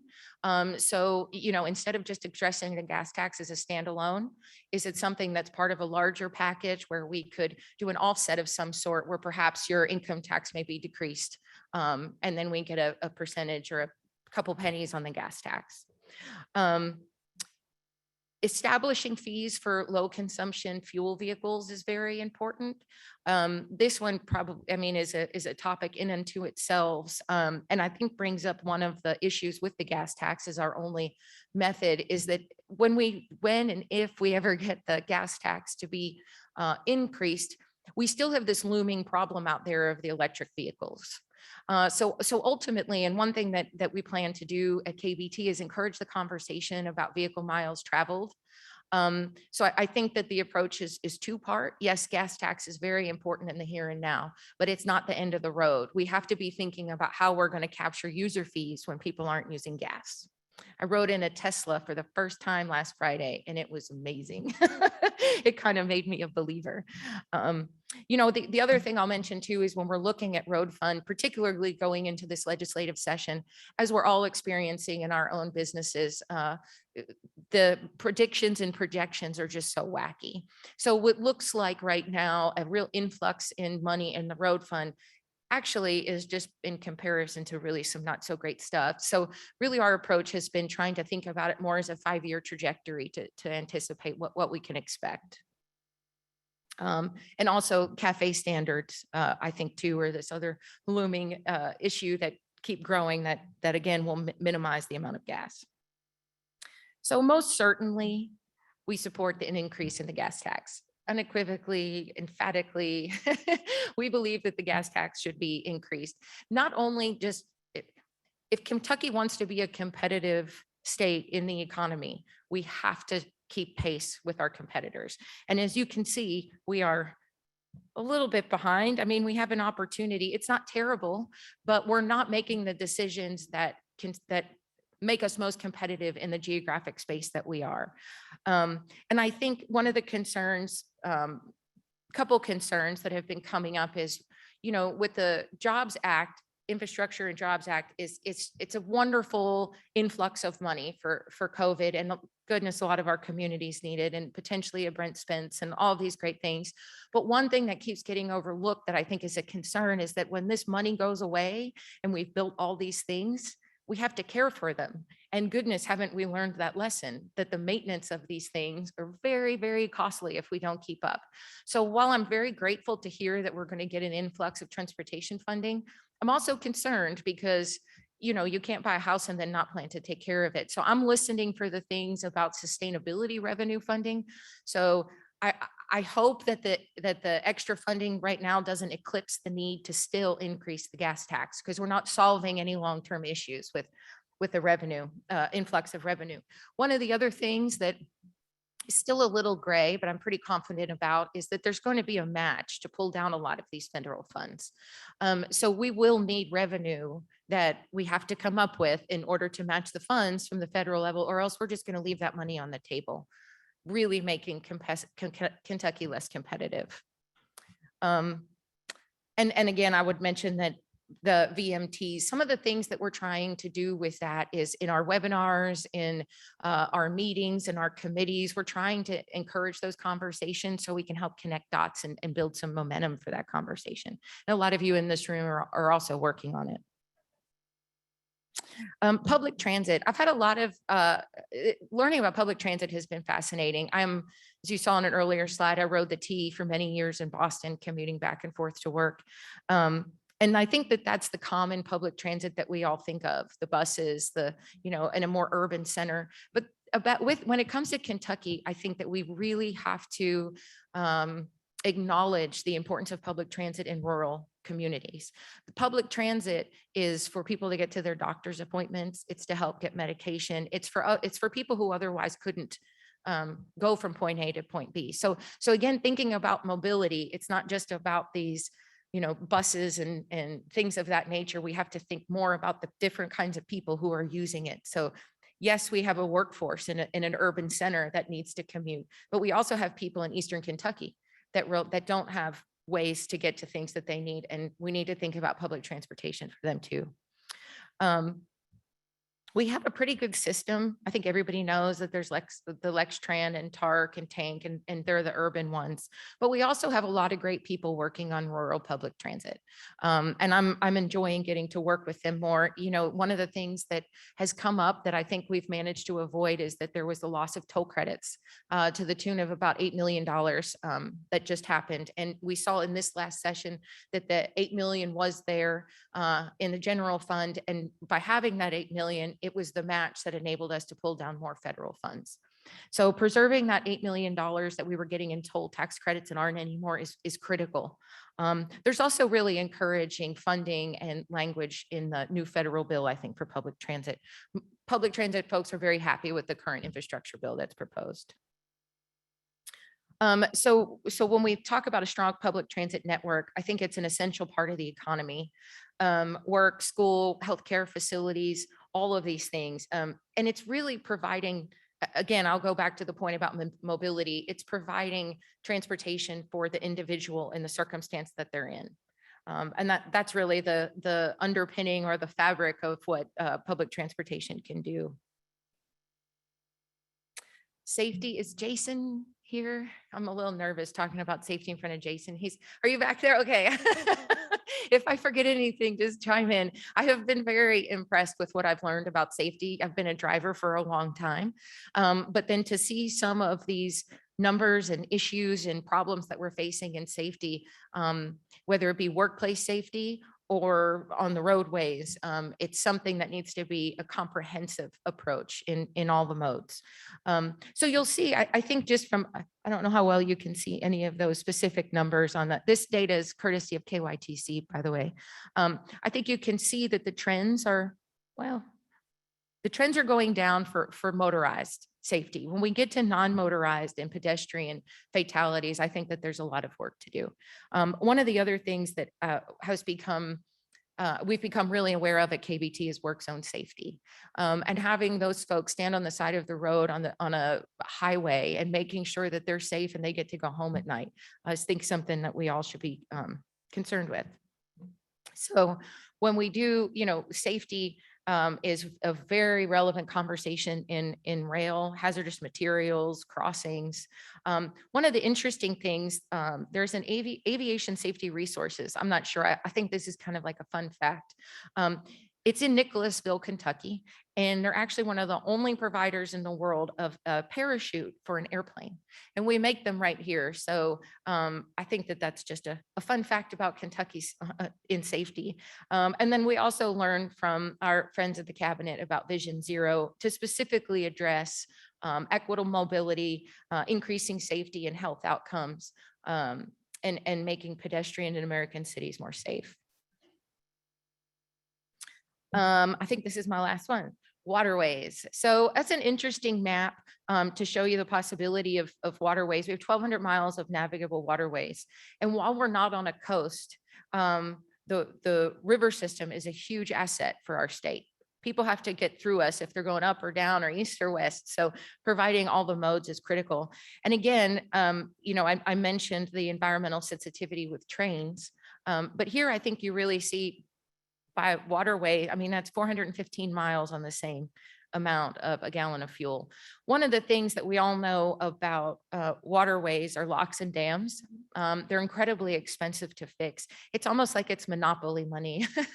The things are so expensive and so massive that it's hard to get a handle on a plan. I know Paducah suffers from locks and dams that aren't being up to par, and they could see more freight move through and larger barges if that was happening. So, you know, right now the waterways gets $500,000. I think all of the waterways in our budget right now.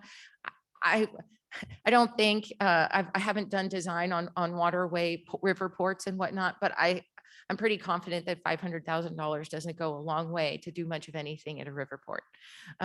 So, you know, they're a crucial part of what we're talking about, and in my opinion, one that we undervalue and need to support.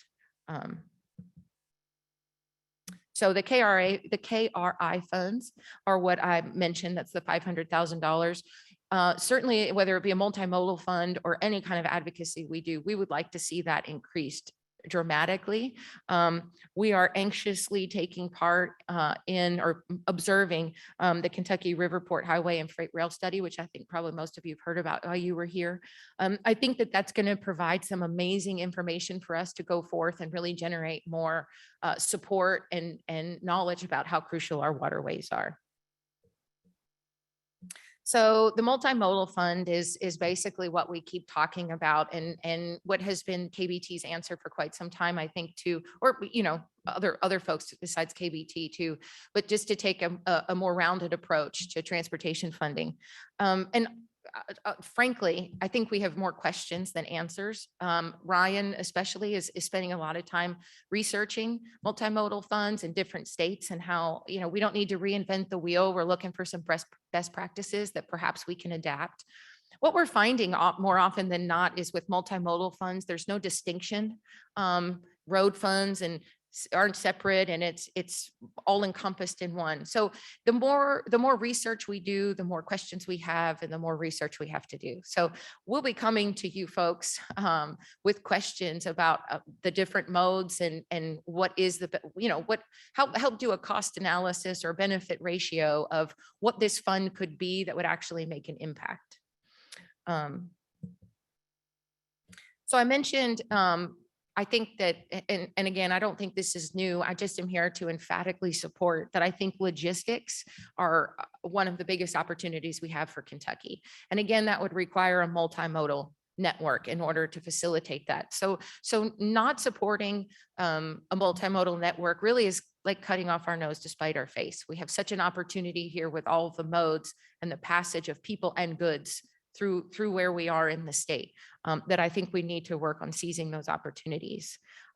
So we really are in the middle of everything. We've got the airports and global shipping hubs. We border within 600 miles and over 65% of the nation's population. It's a pretty common statistic, but it's one that I think is impactful and worth considering. So when we're looking to about growing the Commonwealth and how we see that, logistics are a huge part of that equation. I wanted to tell you a little bit. I mentioned earlier that I think aviation is Kentucky's horse to ride. So I wanted to just take a minute to give you an example of some of the things that we've been learning about. Perhaps maybe some of you in this room were at our mid-year event in June where we hosted Joby Aviation. And I have to give credit here to the aviation department, specifically Todd Block, for helping us become educated like this about Joby Aviation.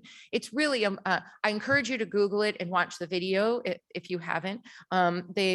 Right now, Joby Aviation is the partner with NASA. They're doing testing to regulate eVTOLs, which are essentially electric vertical liftoff and takeoff vehicles. So really revolutionizing the way we look at aviation. And again, there's no combustion engine. This is all electric. So so Joby Aviation, they have not only with NASA, they also have Toyota as a partner. They just went public on the stock exchange. They've been around for about 12 years now and very successful. They're considered the top supplier or maker, manufacturer of these. But what their goal is to make air travel accessible to everyone. So they've partnered with Uber. So essentially, these things, because they lift up and go down vertically, they do not need much infrastructure. They don't need a runway. They're very quiet. They have blades that you can really stand next to them and hear each other talk. So a lot of the hindrances that we've seen in aviation, these vehicles eliminate. But what Joby wants to do is make it a rideshare program. So basically, you can land these things on the top of a parking garage. So if you wanted to even just go 30 minutes on your Uber app, you could book the eVTOL and then the Uber would come and pick you up there as well. And when I first heard about all of this, I was like, come on, this is the Jetsons. Are you serious? And I know we keep hearing about the advent of electric this and electric that. But this company has investment and longevity. They have over 800 employees across the world. And the FAA is highly involved in partnering with them.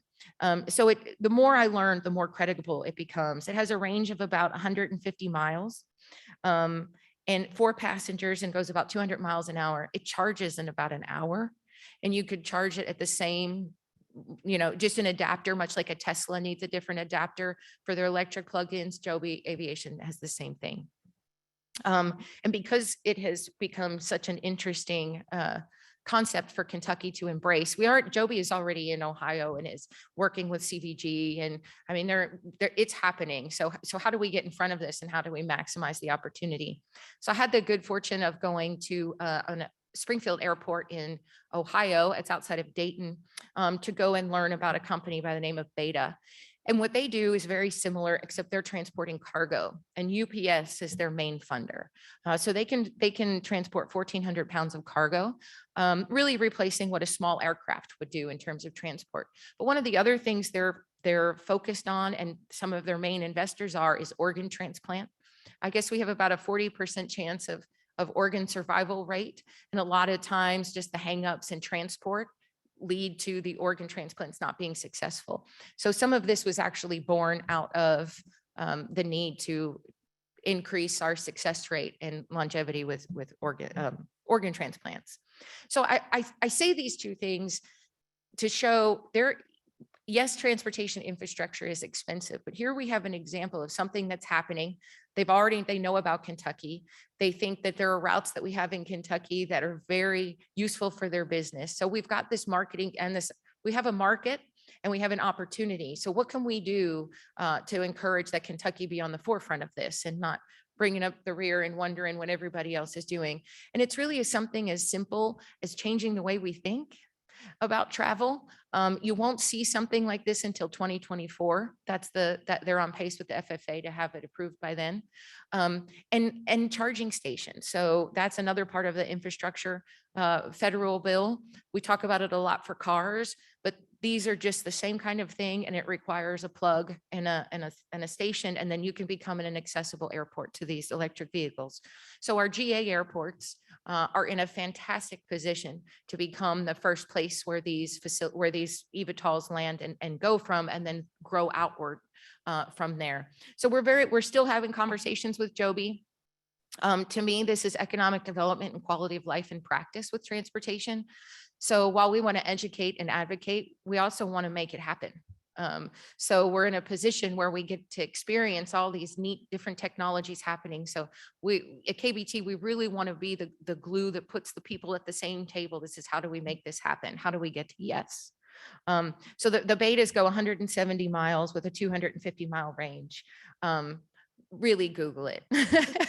It's really quite fascinating. And we keep joking it's like the Jetsons, but it's not about if it's going to come. It's here. I've seen it with my own eyes. It's happening. There's dirt being turned. So one of our goals is to help Kentucky be on the front end of that. And I think this is my last slide. Hopefully I'm not too over. I wasn't even really watching. I was just having such a fun time telling you guys what I know.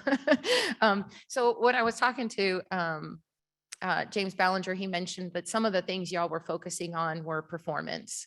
And I understand as teams, as organizations, as the cabinet, as companies, we're all thinking about how we can perform at our top level.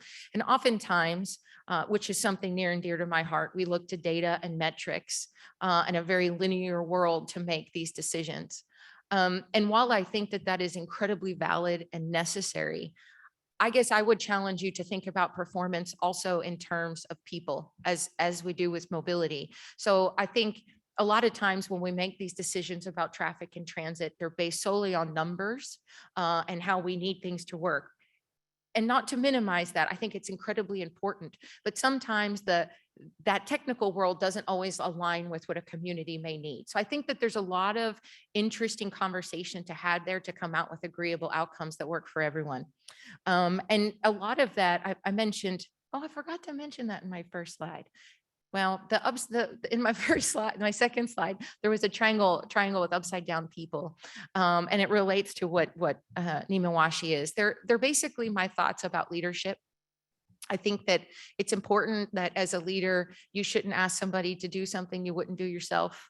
So I like to think as somebody who's leading an effort, I'm actually at the bottom, not at the top.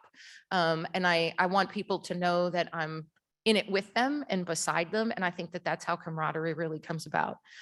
So one of the philosophies that has emerged from my thinking about that is something by the name of Nimawashi. Perhaps some of you may have heard about it. It's actually one of the 13 pillars of the Toyota model of leadership that they use. And really it's just about socializing and embracing change, not making it intimidating or scary, and bringing it literally means cleaning around the roots. So it's taking the time to take each person or each root that makes up the greater whole to make sure that they have an understanding of what's happening and they have contributions. So then we come up with a greater collective whole. So I know that a lot of times we really like to be data oriented, and that is fine. My heart is fond of data and metrics as well. But I would just encourage you that as we think about mobility and we think about the fast rate of change of our state, our community, our world, all of it, that we think about where the people fit and how that we can massage that whole concept to make performance fit for everyone. And I think that's it from me. So that's my email and my phone number. I like to text. That's the best way to get in touch with me. And there's these bright lights in front of me, so I can't see everybody, but I would be happy to take questions. And really, if somebody wanted to ask me one, so I don't feel silly standing up here, just waiting for somebody to ask me one. I didn't plant any questions. I made a joke about that earlier, but I'd be happy to talk about anything that I've mentioned.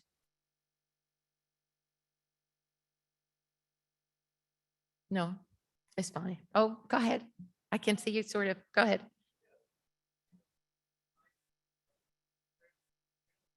Yes.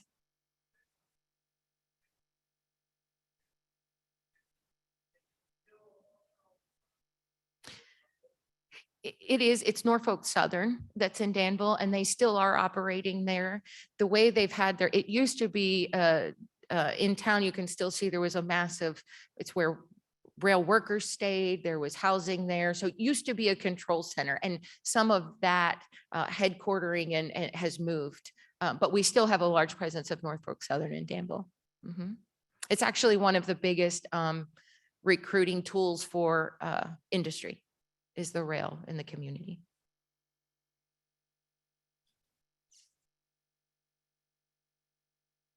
I guess that's it.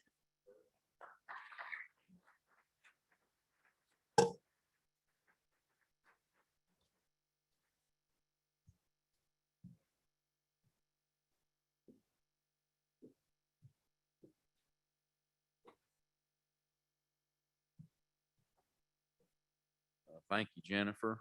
And certainly, all of us are definitely concerned with infrastructure funding, what's going on at both the state and federal level, because it definitely impacts our industry, our state, and all that's going on. This starts our closing remarks section of the program. And if I understand right, the federal comments are going to be, they're pre-recorded. I believe they're going to be played. And those are by Todd Jeter, Division Administrator for the Kentucky Division. In November 2019, Todd Jeter began serving as Division Administrator for FHWA Kentucky Division, where he leads the administration of the Federal Aid Highway Program in the state and directs a diverse staff of engineers, planners, realty, financial specialists, and support personnel. He works with the Kentucky Transportation Cabinet, congressional representatives, MPOs, local elected officials, and resource agencies to provide leadership and guidance in the identification of surface transportation needs and related priorities. And so at this time, we'll have the playing of the comments. I appreciate the opportunity to meet with all of you today. As transportation professionals, let me start by saying thank you for the work you've been doing to keep our transportation assets open for the American people during this national emergency. Secondly, I want to thank everyone responsible for putting this conference together. There's a lot of value in these types of meetings, and I know we would all prefer to be there in person. Putting together a conference such as this is a challenging task under any circumstances, and more so when you must switch from an in-person to a hybrid virtual format. I just want to reiterate that I appreciate your efforts to hold this conference and the decision to carry on with it, just as we made the decisions to carry on with so much else during this national health crisis. When I spoke to this group last year, I mentioned that I was truly amazed at our ability to deliver the program as usual, despite having large portions of our staff working from home and other restrictions that were placed upon us.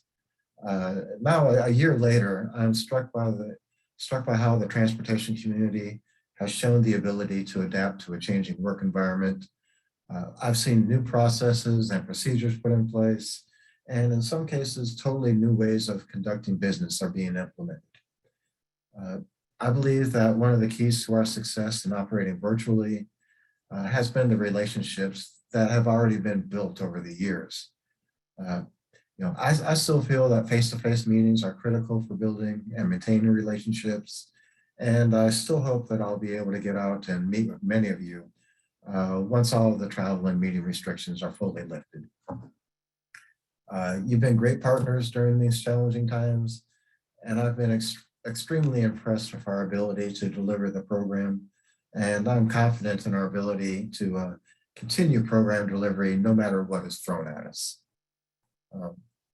I know that many of you really want to hear about the status of federal funding heading into the next fiscal year, which starts in only 3 weeks.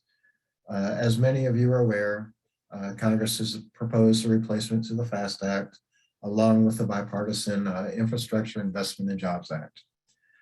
I can't predict what actions Congress may take or what the ultimately enacted legislation may look like.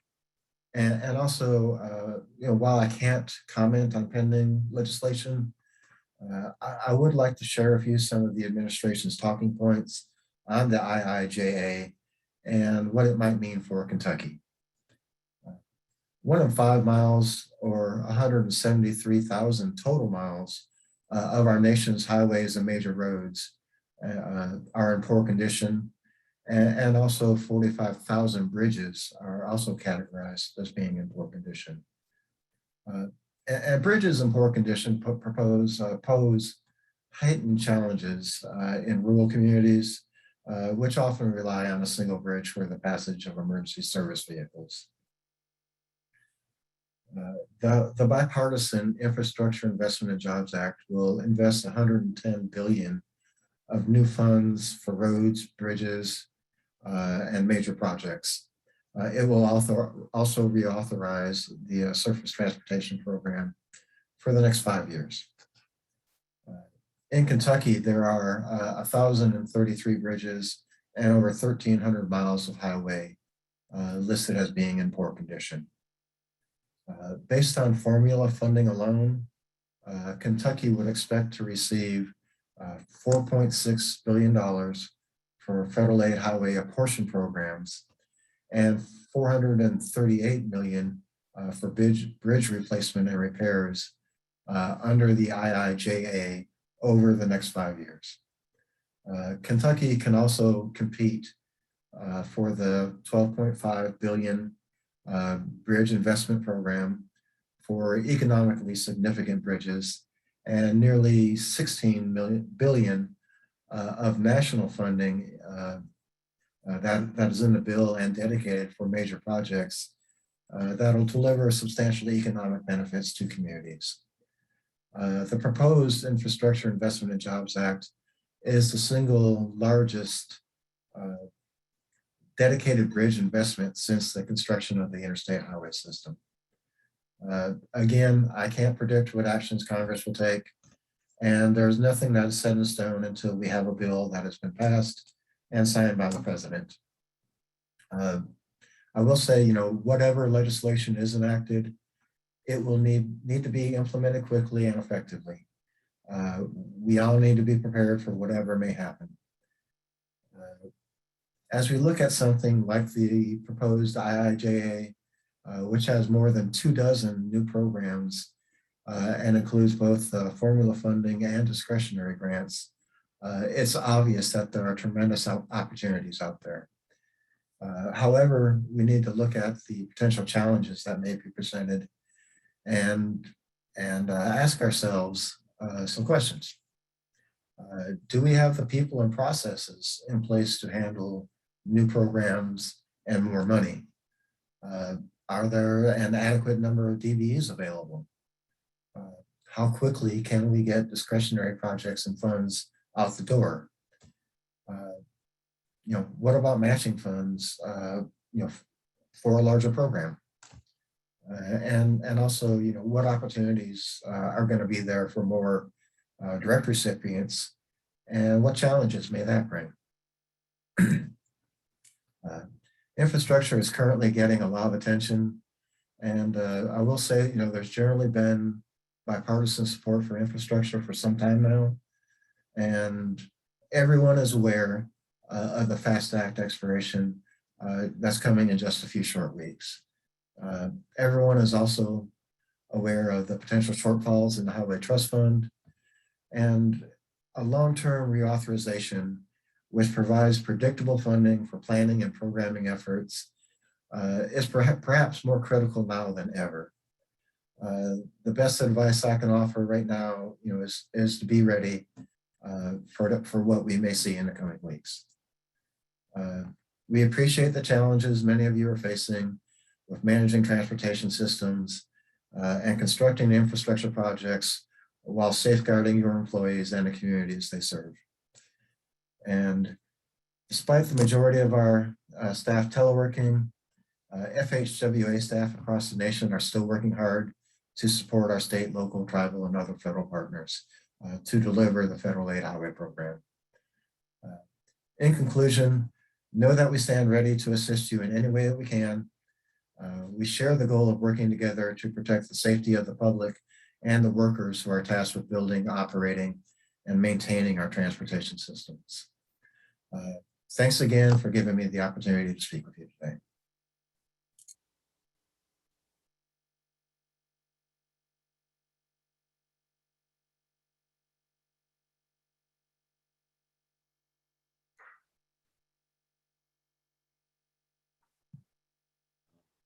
Appreciate those remarks from Mr. Jeter.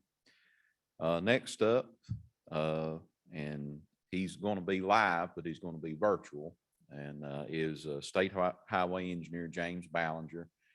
And I had the privilege to work with James for 5 years and get to know him and appreciate him, and glad to have him as our State Highway Engineer now. James graduated from the University of Kentucky in 1987 with a bachelor's degree in civil engineering. He was a Kentucky Transportation Cabinet Scholarship student and immediately started work in the Cabinet's training program at District 7. During his career, he served in various roles, including construction resident engineer, branch manager for construction, branch manager for pre-construction, and chief district engineer. James began After a short break, James began working at the Kentucky Transportation Center, UK, serving as a research and training engineer. In September 2015, he started working for Vaughn and Melton Consulting Engineers and served as Lexington, Kentucky office leader. He rejoined the Kentucky Transportation Cabinet in August 2020 when he was appointed as the state highway engineer. James and his wife Carrie live on their family farm where they enjoy raising Hereford beef cattle. So at this time, James Ballinger.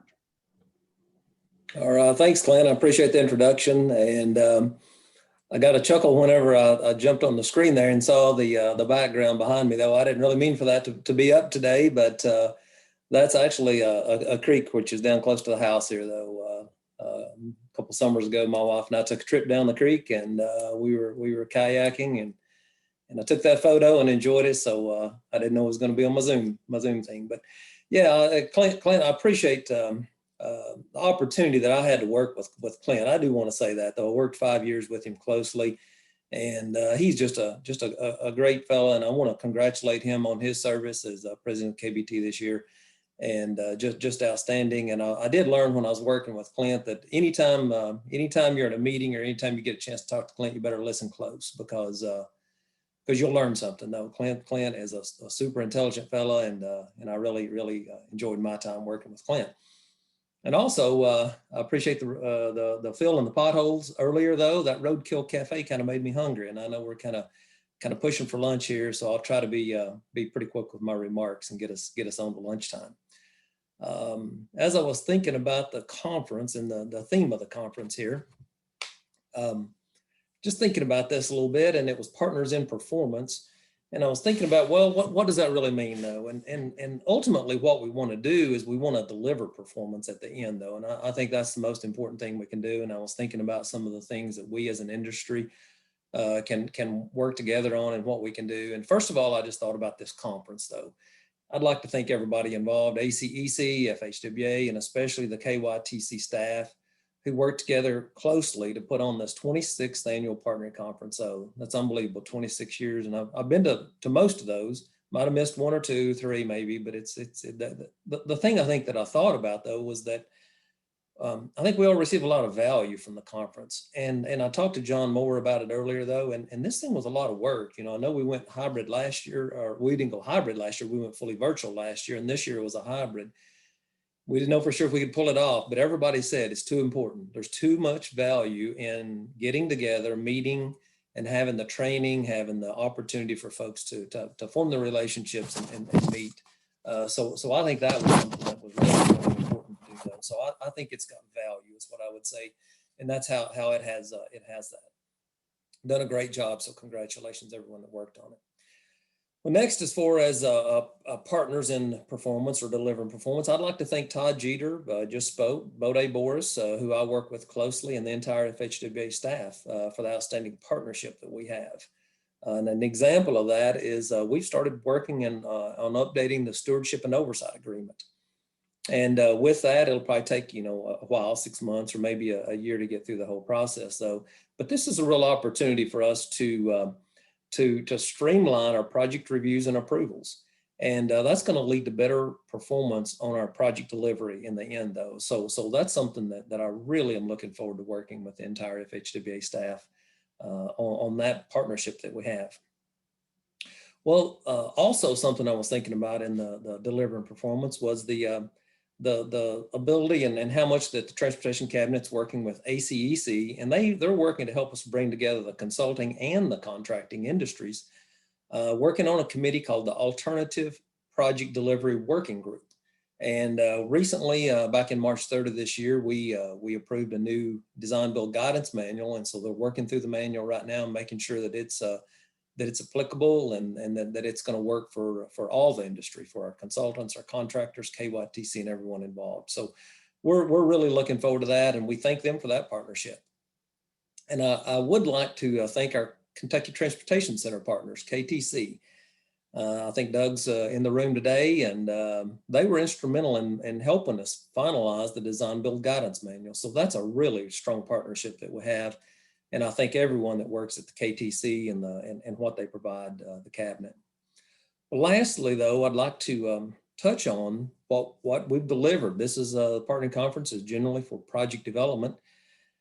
And so far this year, we've had over $706 million in contract lettings to date. And we're kind of on track to make it about $1 billion this year. Don't know for sure if we'll get there or not, but we're gonna be close. And that takes everyone in this room and who's listening in virtually here. It takes every single partner that we have working together to make this happen. So I thank you for that. It's been a challenging year, you know, to make that happen under pretty difficult circumstances. So that's another partnership that we have. One thing I'd like to touch on also today is some of the work that we've been doing at the Cabinet Department of Highways and throughout the last year. State Highway Engineer's Office, working with a lot of other staff members throughout the cabinet, though, we've been laser focused on a couple of topics, though, and that's strategic planning and performance management. And you guys have heard a lot about those topics on Tuesday throughout Wednesday. There were some presentations and things, and even today we talked a lot about it. Jason Siwula mentioned our strategic planning exercise. Well, just over the next few minutes, I'm going to take a little deeper dive into these topics and how this work could potentially make a difference at the cabinet and with our partners that we work with to deliver our program. First, I'd like to just touch on our strategic planning exercise that we've been working on. Well, last fall, Secretary Gray, who is he's a visionary, he likes to really work on strategic planning, and that's something that's very, very important to him throughout his private sector days when he was mayor in Lexington, and now that he's at the cabinet. So about a year ago, though, he challenged us and asked us to develop an operational plan for the Department of Highways. And so we put together a multidisciplinary team, 16 people. And we, again, asked our partners at the Kentucky Transportation Center to facilitate the discussion. And I'd like to thank Candace Wallace, who did an outstanding job facilitating this exercise to develop this plan. Well, as we went through the plan, the secretary provided me a book, and I'm gonna hold it up here. I don't know if you can see it or not, it's going in and out probably, but it's a book called Vision by Joseph Quigley, though. And it established the framework for how we were going to do our strategic planning on and develop an operational plan. And the framework that it laid it out. It said, okay, you've got to have your values, your mission, your vision. That's the first three components. That's kind of the foundation for it. Then as you drill down a little deeper into it, you get into your goals, strategies, and tactics. So I'm going to mention those again. It starts at the top: values, mission, vision, and then goals, strategies, and tactics. And I'm going to talk about a couple of those in just a moment here. But to kick off the exercise, though, the secretary told our entire team, he said this several times, you may have heard him say it, he said, the journey is the safest when the roadmap is the clearest. So he's always challenging us to have a plan, to have a roadmap with whatever endeavor we're going to undertake at the cabinet. And I think that's a great saying that he has. And then he also told us, he said, well, when you're developing this plan, well, think big, start small, and move swiftly. And I thought I had to think about that one a little bit. And I thought that was great, though, because I think what that's really code for is just get to work, guys. Get something done here. Let's don't overthink this. Let's get it done. As I was thinking about my remarks too, though, I was thinking about my good friend Steve Farmer, who works at Stantec now. We worked together many years, and Steve always told me, he said, but whatever you do, you got to have a plan. And Steve, everything that we did, he said, you got to have a plan, James. You got to have a plan. And I always took that to heart, and I appreciate Steve for always saying that to me. Well, as we got into this exercise, though, one of the things that was important to us to do was to look at our values. You know, anytime you have a plan or anytime you start a new exercise like that, you really need to look at those foundational things that are important to you as a person, organization, or whatever you do. So we had 10 values initially, though, that was a part of the cabinet's original strategic plan. It's a little hard to see again. It doesn't come up too good. But we had 10 of those, which was, in my opinion, too many. And so we decided to look at those. So we kind of honed those down into what we thought was really important to the cabinet at this time. And the values that we've come up with is KYTC values safety first, KYTC values delivering results. We value each team member and partner, which is important here. It's our partners. We value diversity and inclusion, and we value the golden rule. And that was on Jason's, one of his slides earlier, though. It's in a circle there, and it had all of our new 5 values, though. So I thought that was really, really important to do. And I think that we've really honed in on the right values for the cabinet. During this exercise, we reaffirmed the cabinet's mission and our vision. We worked through those. We felt like they were solid and good. We've heard those mentioned several times throughout this conference, though, and we felt good about those. Now, where the real meat of the work and where we had to really take a little deeper dive with our multidisciplinary team, though, is we really got into our goals, our strategies, and our tactics, though. And these things became the backbone of the Department of Highways operational plan, was the goals, strategies, and tactics, though. And then ultimately, though, the values, vision, mission, goals, and so strategies, they make up the cabinet's strategic plan. But when you get down into the more of the details, the more granular details about what we developed, though, that became our operational plan and kind of what are the tactical things that we're doing every day to accomplish the cabinet's mission against the backdrop of our values, though. So I thought that was really good. That's kind of how we set up the strategic plan and the operational plan exercise that the secretary asked us to do. So I think I just wanted to spend a moment today to kind of talking about why that we've heard so much about that at this conference. And it's kind of become our conscience. So as we go through and make every decision that we make at the cabinet is working through this. And there's going to be more to come about that. Well, the goals, though, that we came up with, and you've heard these goals already mentioned today, I'm just going to touch on them again, is to promote safety in all decision-making, strengthen stakeholder and customer relationships, deliver economic opportunities and enhance quality of life, nurture a culture of diversity and inclusion, and optimize performance through people and innovation. And right now we're working with our public affairs office to develop a communication plan for the strategic plan. And hopefully we'll be getting that out soon to all of our the cabinet staff, stakeholders, and our partners. So we're working with Natori and her staff to get that out. The other thing I mentioned that we've been laser focused on is our performance management, though. And you've heard, with this conference theme, partners in performance, and I've talked about how do we deliver performance, though. And it's something that we've taken very seriously. It's something that we've been working on for a while.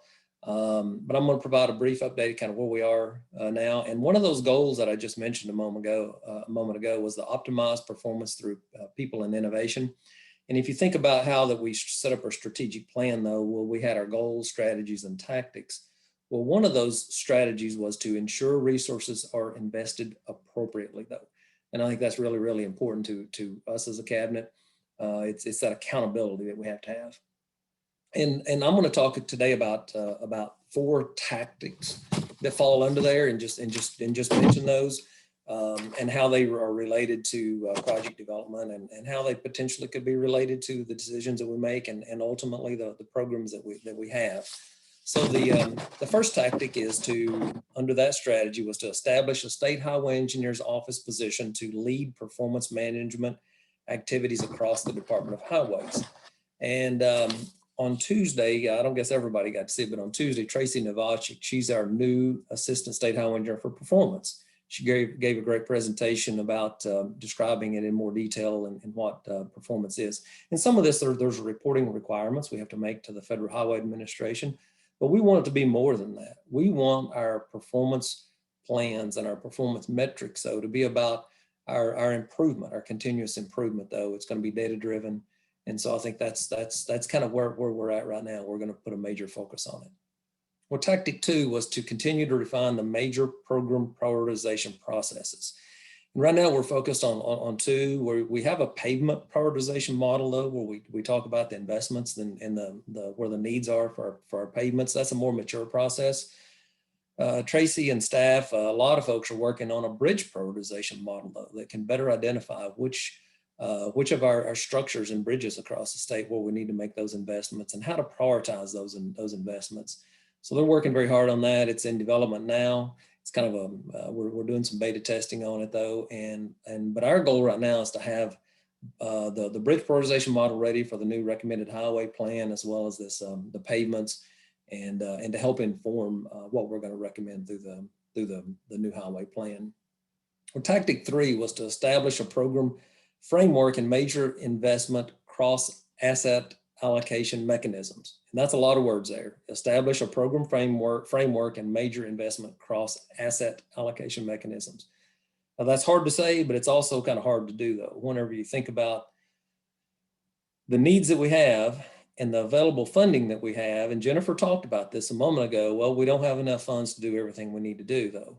Well, and Tracy talked about this. Well, do we just focus on pavements entirely? Or do we focus on bridges entirely? Or do we focus on the capital projects though through maybe our shift processes though, or safety? Where do we balance that and make those investments though? So we're working on that cross asset allocation component though. It's more challenging though, but that's kind of the next piece. That's kind of the future of where we're going to go and using that data and information and our judgment. You know, that's where a lot more judgment. Jennifer talked about the people and the art of it. To me, that's where you move from your data into the art of the decision making. Tactic 4 was to update and implement the transportation asset management plan, and that's currently underway. So I won't speak too much about that, but it's another FHWA requirement that we do, but we're getting a lot of value from it. So there's other also outstanding examples, I think, in my opinion, about performance management and strategic planning at the cabinet, though, where we're doing these things. And that's the one thing is the shift process, though. I've been so impressed, though, since I've been back at the cabinet, though, and how this data-driven process is working, and it's guiding the recommendations for upcoming recommended highway plan. I want to call out Jason Blackburn for the work he's doing. He's just doing an outstanding job in developing the shift, and it's also the fine-tuning part of shift. You know, we're on our third iteration now, and I always have a saying that it takes 3 times to refine a process or a model, though, and then this third model, he's doing great work. It's going to be pretty daggone good, in my opinion.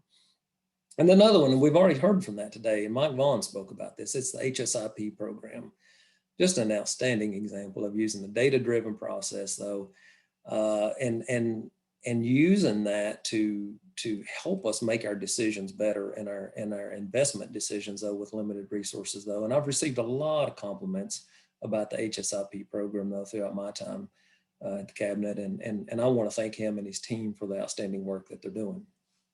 We're also going to be developing a performance management report soon. Tracy will be kind of leading that effort, though. We've not come up with a name for it yet. So if you guys have suggestions, though, one of the things I thought about was to call it our performance management compass. Maybe something like our North Star or something. I don't know. We've not come up with and exactly named it in Kentucky, but that's something we're going to be doing an annual report for. That's going to be able to be used by the public, our stakeholders, and our internal folks at the cabinet. One thing, a couple of final thoughts here I'd like to touch on too as I wrap up. I know Todd Jeter just spoke and they talked about the infrastructure bill. Not a lot to say because we don't have that infrastructure bill in place just yet, but I think the message there is that we need to be ready. You know, we need to be prepared. And I'd like to applaud, you know, John Moore and all the design staff, all of our consultants, though, for jumping in, rolling up their sleeves and getting some projects ready so that whenever the additional funding comes online, though, we will be ready. I want to make sure in Kentucky, though, that we're competitive. We're going to be able to make full use of the dollars that may be provided. And we're also going to be going after those competitive grants just as strong as we can, and hopefully we'll be successful. We've got a lot of needs in Kentucky. I did appreciate too, though, Jennifer talking about the people side of things. Nima Washi, I thought that was interesting. I'd never really heard that term before, though, because there is a lot of we're all engineers here. There's a lot of science, and but there's also a lot of art in it. And I talked about it in our cross asset allocation, but it's about the people. Jason Siwula talks about that all the time. He talks about how that if you're dealing with safety, it's about the people that are involved. And I think that's something that's important too, though, is we have to make sure that we focus on that aspect and don't just get lost in the data and the numbers and things like that.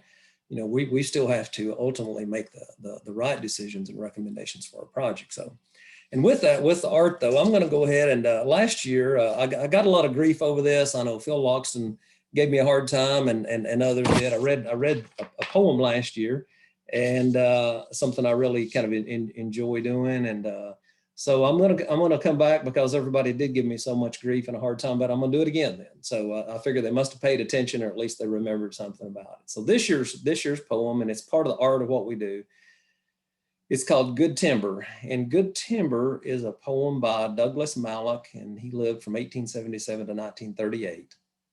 It's Good Timber, and it says, "The tree that never had to fight for sun and sky and air and light, but stood out in the open plain and always got its share of rain, never became a forest king, but lived and died a scrubby thing.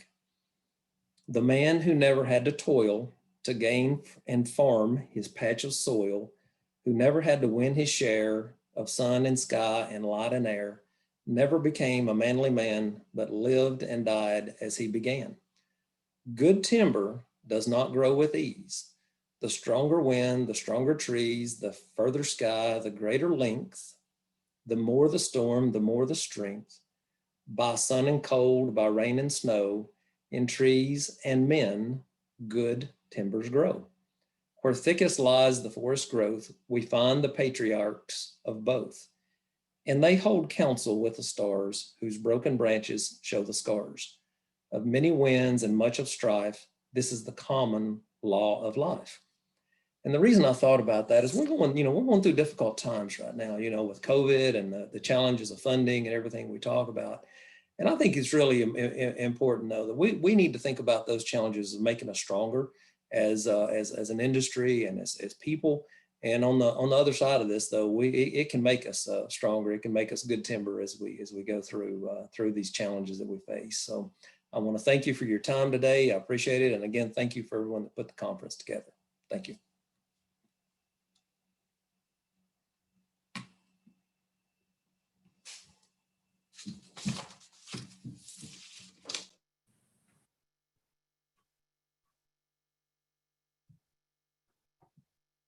Thank you, James. We appreciate those remarks and some good guidance going forward and a good poem. So come to our final speaker for the conference, and we're glad to have Jim Gray, Secretary of Transportation in Kentucky. Jim Gray is a former mayor of Lexington. During his 8 years as mayor, he was known for getting things done, facing immediate deficits on day one as mayor. He righted Lexington's financial ship through a series of major reforms, which included reducing the city's employee health insurance costs while at the same time improving employee satisfaction. His reform of the police and fire pension system preserved the retirements of more than 1,000 retirees while saving millions of dollars for the city. Those savings resulted in investments in public safety. Today, as Lexington is ranked as the third safest city in the U.S. As mayor, he focused on three core themes: creating jobs, running government efficiently, and building a great American city. In 2018, Lexington was named the fourth best run city in the country. At the start of his career, Mr. Gray earned a bachelor's from Vanderbilt University and then came home to grow his family's construction business, Gray Construction, accepting a Loeb Fellow appointment at Harvard along the way. Gray Construction today is ranked among top 5 U.S. builders within major industry sectors, including manufacturing, automotive, food, and beverage and distribution. At this time, Secretary Jim Gray.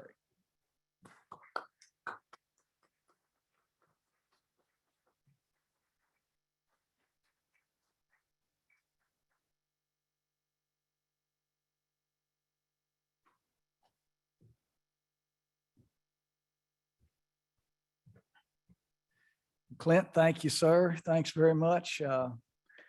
It's great to be with you all. I know you all have heard that a bunch already in the last couple of days, that it's great for everybody to be able to be back together.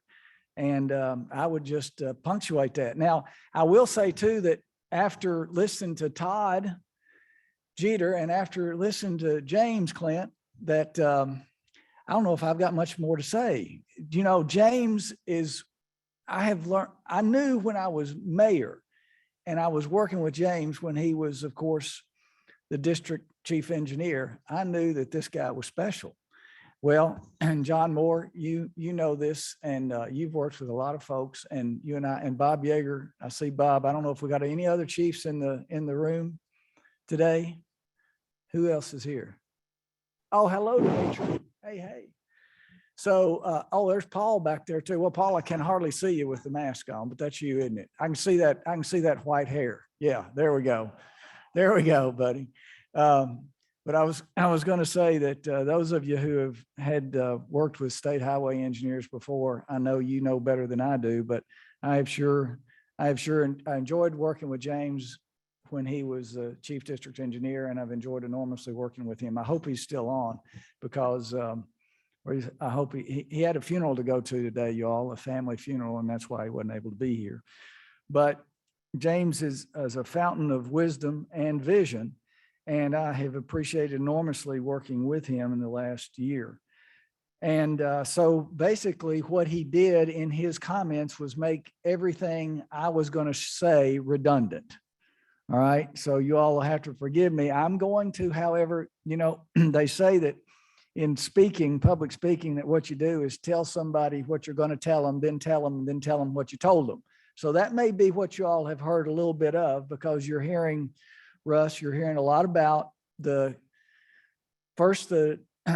Department of Highways strategic and operations planning that's been underway, and then how that's translating itself into a broader community within the entire cabinet, this framework of planning.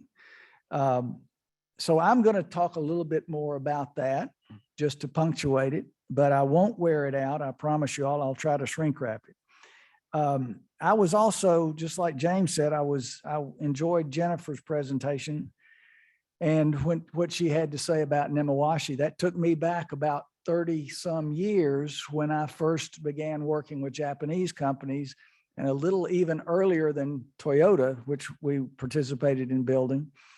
And that word stuck with me. Nemawashi, my translation of Nemawashi was consensus building.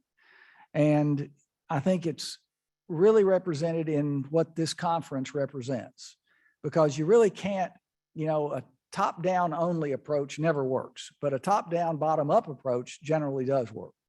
And that's why we need this community of support, this community of partners, this community of consultants and contractors to actually get the work done. We can't do it alone.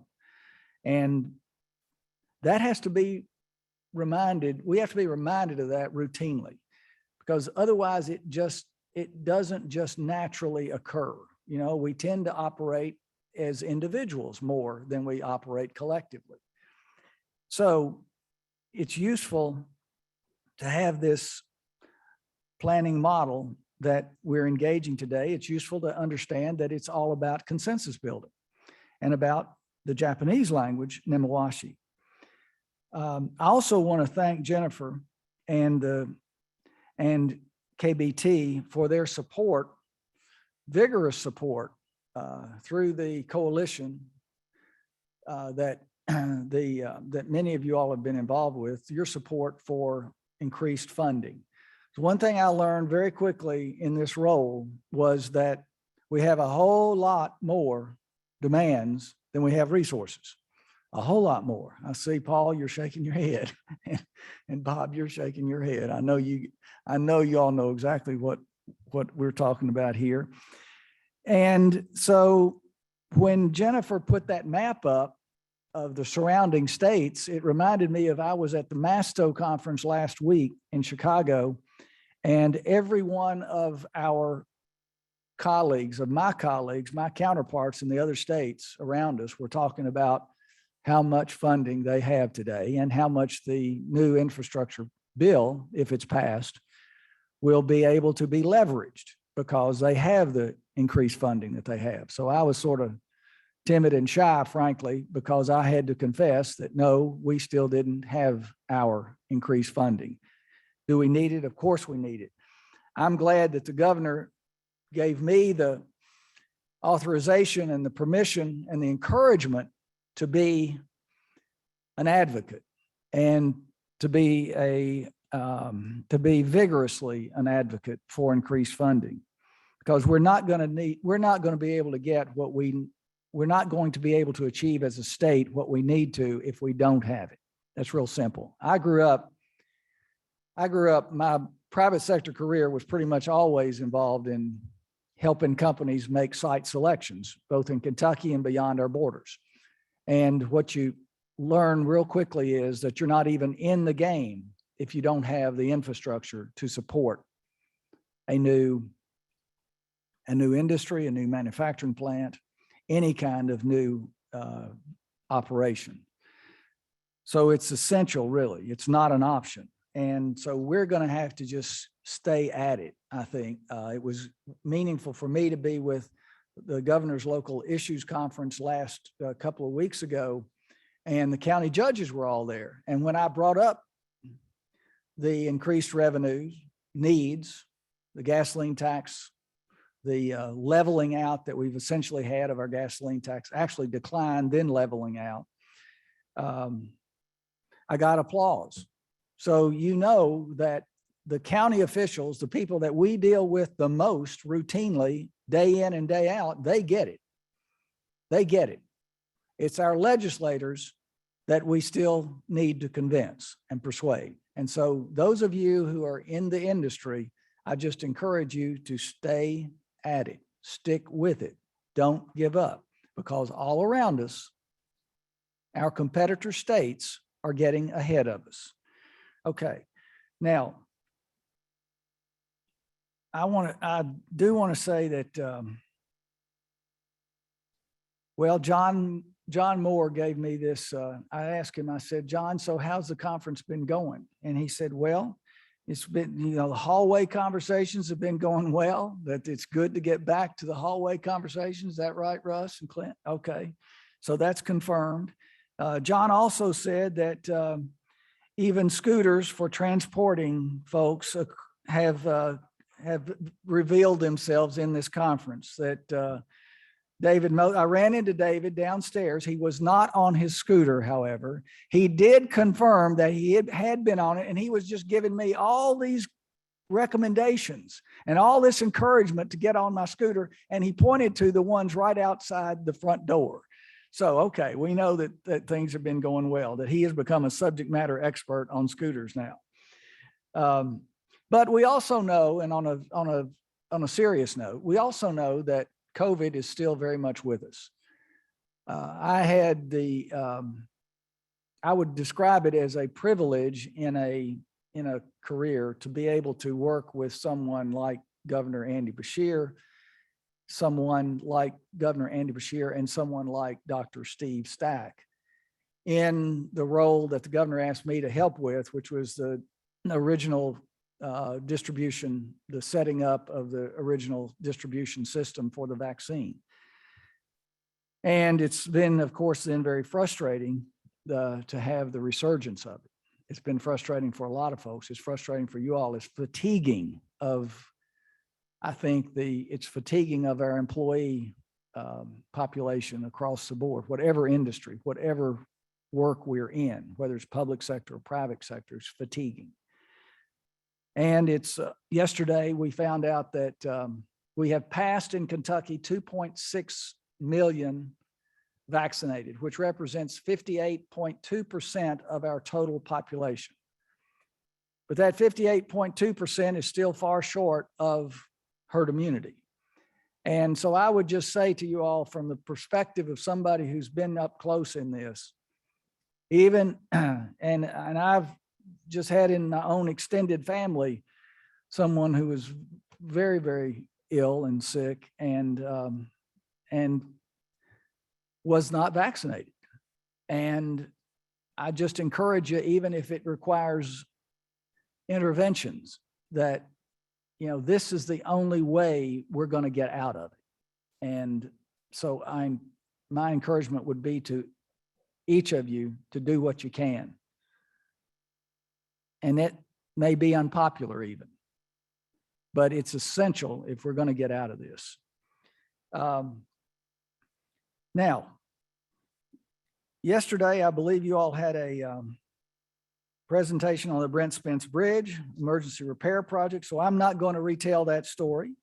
today, but I do want to make the point that the Brent Spence project was an example of the partnership that's represented here in action. Quick action, not only by the cabinet, but also Federal Highways, U.S. Department of Transportation, and the consulting, engineering, and construction industries. Takes a lot of work by a lot of people to put on a conference like this. I want to once more thank everyone. I know these thanks have already been shared, but I think it's important to say it again. From the Kentucky Transportation Cabinet, Tim Layson, Wendy Southworth, Lisa Jones, Karen Jones, Aaron McCown, Jennifer Gatewood, Patrick Stone, Travis Wagers. I just saw Travis earlier. He rescued me. And Alex Smith. And by the way, I'm told that this is Alex's birthday. So happy birthday, Alex. And from Federal Highways, Michael Loisel, Bode Boris, and Ryan Tenges. And from EC Kentucky, Bill Bell, Edward Warren, and of course, Russ Romine. Thank you all. Let's give them a hand, everybody. Thank you all.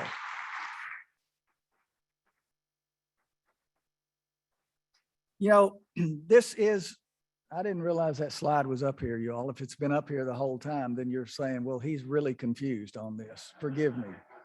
Forgive me. I should have, let me see if this is, I asked John Moore for instructions from afar. John, I'm going to try. I'm hoping it's going to work.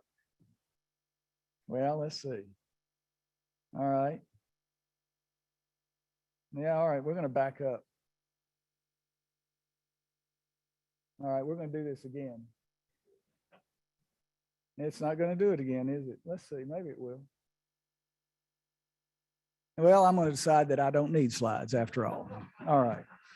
Okay. This is an exciting time to be in engineering. I learned early on, though I'm not an engineer, I've worked with engineers all my life. I've recruited engineers. I have learned from engineers and respect enormously. And I know that engineers are problem solvers. And our business would never have achieved what it did had it not been for incredibly talented engineers. Engineering know-how has helped pull our country through many crises in our history.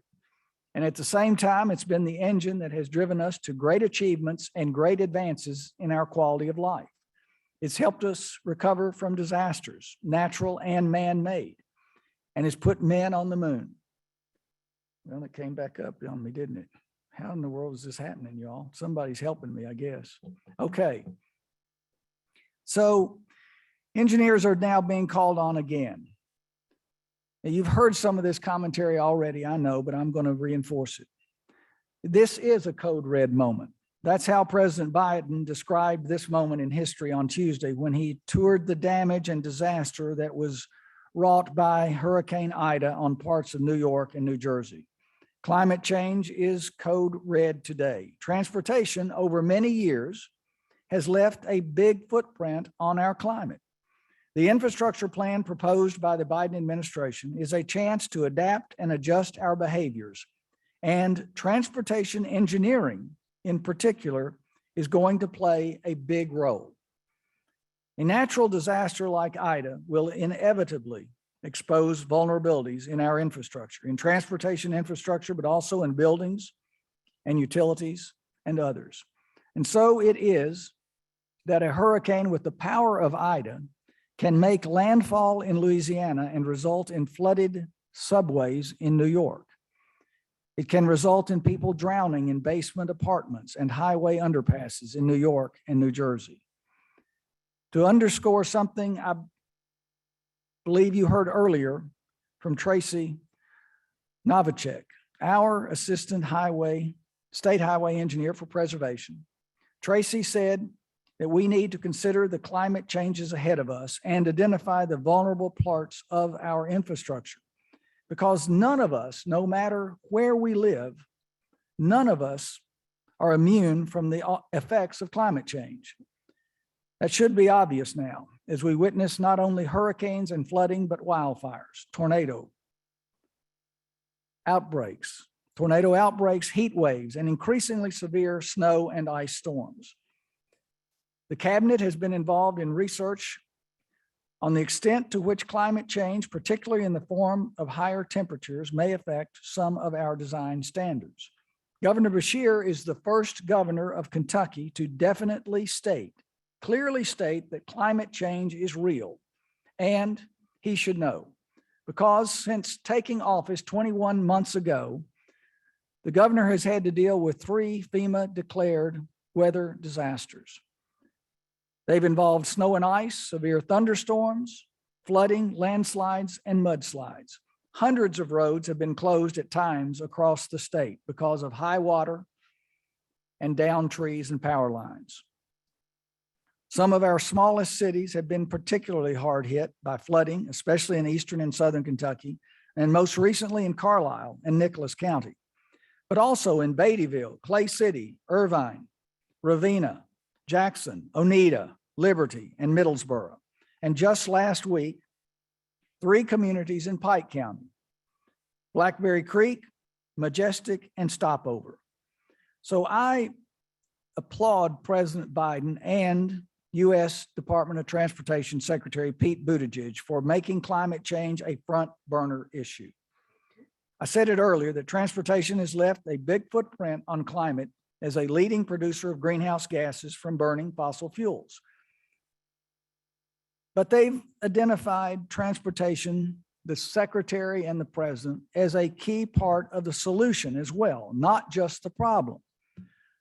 And they've laid out a vision for the U.S. Department of Transportation to be an agent of change, an agent for improving America. Transportation planners and policymakers have some powerful levers they can pull to try to bring about change on this issue. And change is occurring. You know times are changing when General Motors brings out an electric Hummer. Electric vehicles and hybrids are on the rise, even among some brands historically based on performance and not fuel efficiency. Brands like Cadillac and Mustang, Volvo and Mercedes have both announced they will make only electric vehicles beginning in 2030. And that's just 9 years away. Ford has introduced an all-electric F-150. Toyota is stepping up hybrid production. Every new Sienna minivan is a hybrid, and Toyota reintroduced its Venza as a hybrid small SUV. As we speak today, and some of you all know this, Bob, I know you know this, Amazon is advertising that it will deploy more than 100,000 all-electric delivery vans. The point is, electric vehicles and hybrids are no longer restricted to a few brand names, quirky names like Prius or Tesla. Now, if this is going to work for me, you all, it is going to work. Well, you've already heard about this from James, and I believe Jason touched on it as well. This slide reflects our values at the Kentucky Transportation Cabinet. They're not new, really.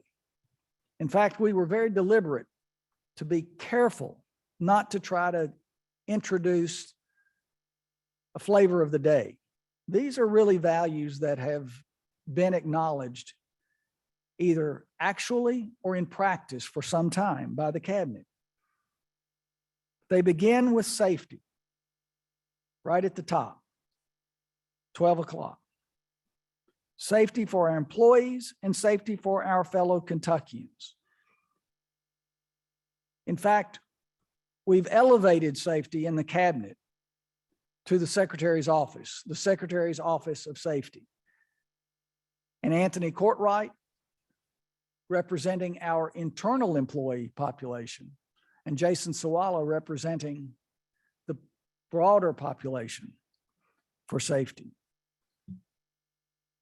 Under Secretary Buttigieg's leadership, Secretary Pete, it's easier to say, safety also tops the short list of 3 U.S. DOT priorities: safety, infrastructure, and innovation. Safety on the highway, but also safety in the air, safety with pipelines, underground gas storage, and hazardous materials. A safety data initiative using advanced analytics to predict and identify emerging risks and enable us to intervene more quickly to save lives. Infrastructure, offering grants and loans and assistance in project development to help build and rebuild the nation's roads, ports, rail lines, transit, and airports. Innovation, making the most of research and emerging technologies to prepare for the transportation of the future. Now, James Ballinger touched on the goals of our strategic plan. I want to do just a little bit of a deeper dive, and that's the same thing James said, into some of these specific strategies for achieving each of these goals. James said that he was very generous when he quoted me on something I learned a long time ago from when my brother and I first started working on strategic plans in our company. And we were fond of saying that a plan is like a roadmap, and the journey is the safest when the roadmap is the clearest. And that's why it's the responsibility of leadership in any institution to declare where we are going, how we're going to get there, who's going to be involved in it, and what are these roles. We are promoting safety in all decision-making.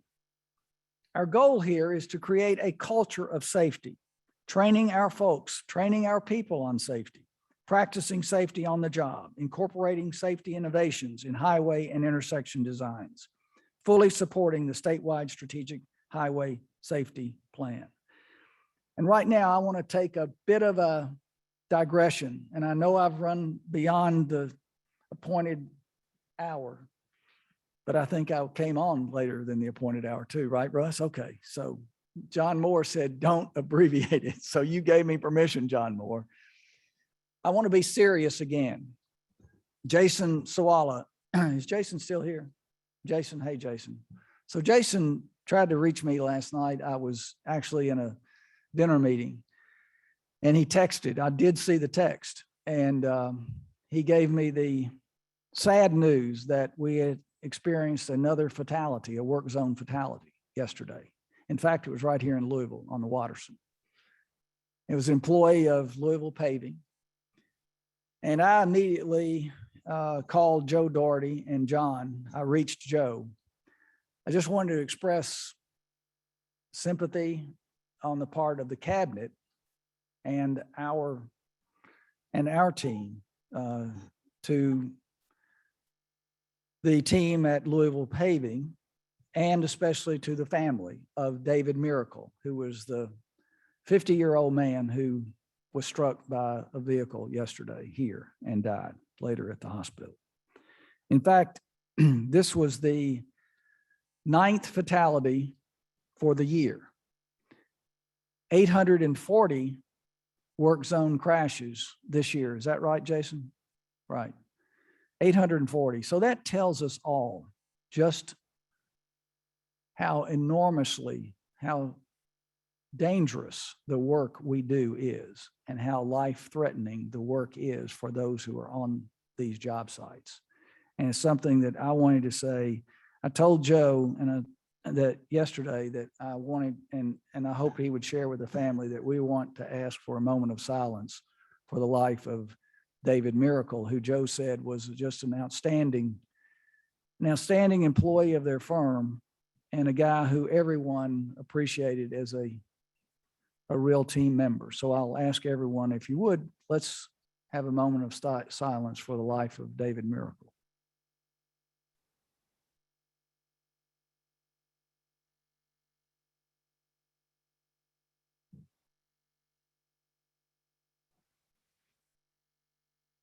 All right, thank you all.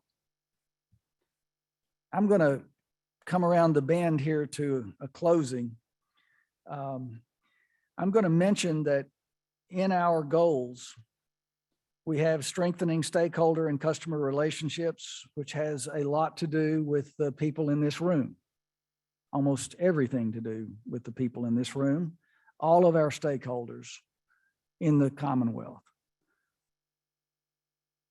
We also want to deliver economic opportunities and enhance quality of life. We added quality of life from the previous, where it really wasn't so much a part of the earlier cabinet's goals, or the Department of Highways goals, but economic opportunities, delivering economic opportunities is very much a part of it. And then we want to optimize performance through people and innovation and nurture a culture of diversity and inclusion, recognizing that we will proactively, intentionally, and deliberately recruit talented people from underrepresented groups, including, as an example, our minority internship program. Now, I said it earlier that I'm coming around to close here, coming around the bend to close. But this is an important topic, and I held it at the last because I think it's worth everyone recognizing and knowing. You know, things are changing dramatically in the workplace today. COVID has precipitated much of that. Pay equity has become a big deal. Like any other sizable organization, especially a government agency, our cabinet has to navigate its share of obstacles and literally potholes, literally and figuratively. And a big one now, as I said, is pay equity. No one in this room probably is unaware of how challenging it is to recruit and retain talented people, especially if you're having a challenge offering competitive salaries, competitive compensation. We have done some analysis of what the cabinet is paying today, both on frontline roles and in professional roles. And we know that we have a lot of room for improvement. Now, that's a nice way of saying it. Okay. You all know in the consulting industry how things have changed and changed very quickly. You're able to pivot quickly in the private sector. Government is less able to pivot and adjust and adapt as quickly. But I want the people in our organization to know that you have advocates. You have folks like myself, Deputy Secretary Mike Hancock, State Highway Engineer James Ballinger, and others all through the organization who are advocating. We will need to advocate not just with the executive leadership, not just with our governor, but also with our legislature. And that's our responsibility, because we must make these adjustments in order to retain the kind of talent we need and deserve to support the program and the mission that we all know has been declared. I mentioned earlier, and I will end with the issue of transportation funding in general.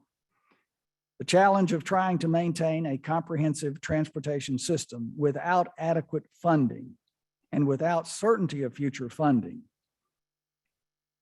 is not a good recipe. That uncertainty is what we experience today. We have to work. There's always uncertainty in life, you know, but we have to work to overcome those uncertainties. That's what problem solving is about in every dimension. I said earlier that, you know, engineers are great problem solvers. This is another opportunity. These represent opportunities for us to do problem solving. So I want to thank everyone who's participated in the conference this year. There'll always be challenges, but also opportunities, especially for these problem solvers. Now, I don't know if everyone is ready for lunch right now, but if anyone has a question, you want to share it, if you want to share it with the rest of the group, or I'm happy to take it after the session. Clint, what's the preference here? Okay. I was going to say, I liked what Todd Jeter talked about in terms of the numbers with the infrastructure legislation. We've been doing some scenario planning in the event that this legislation, that the bill materializes. But we also have to say that, you know, right now it's all speculation. That's what that's John, what Mike says routinely, that right now it's all speculation. And until we get the legislation. Anybody got any question? All right, or comment, I'm happy to take. I said, I learned being mayor, you know, that you got a target on your back most of the time. So if anybody's really, we learn, when you have a city council meeting, you learn to just get ready for just about anything to happen. All right, it looks like we're good then. Clint, thanks so much. Thank you all very much.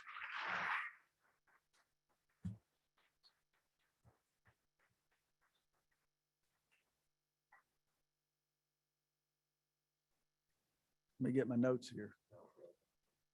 I don't want to take yours. All right, thank you, sir.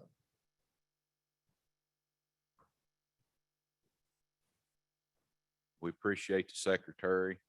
We appreciate everyone who's had a part in this conference, whether you helped organize it, presented at it, one of the IT folks, whatever you might have done, folks who manned the front desk. We just appreciate all the help because it takes everyone to put this on. This is a big event and it takes. So let's once again give applause to those who helped make this possible.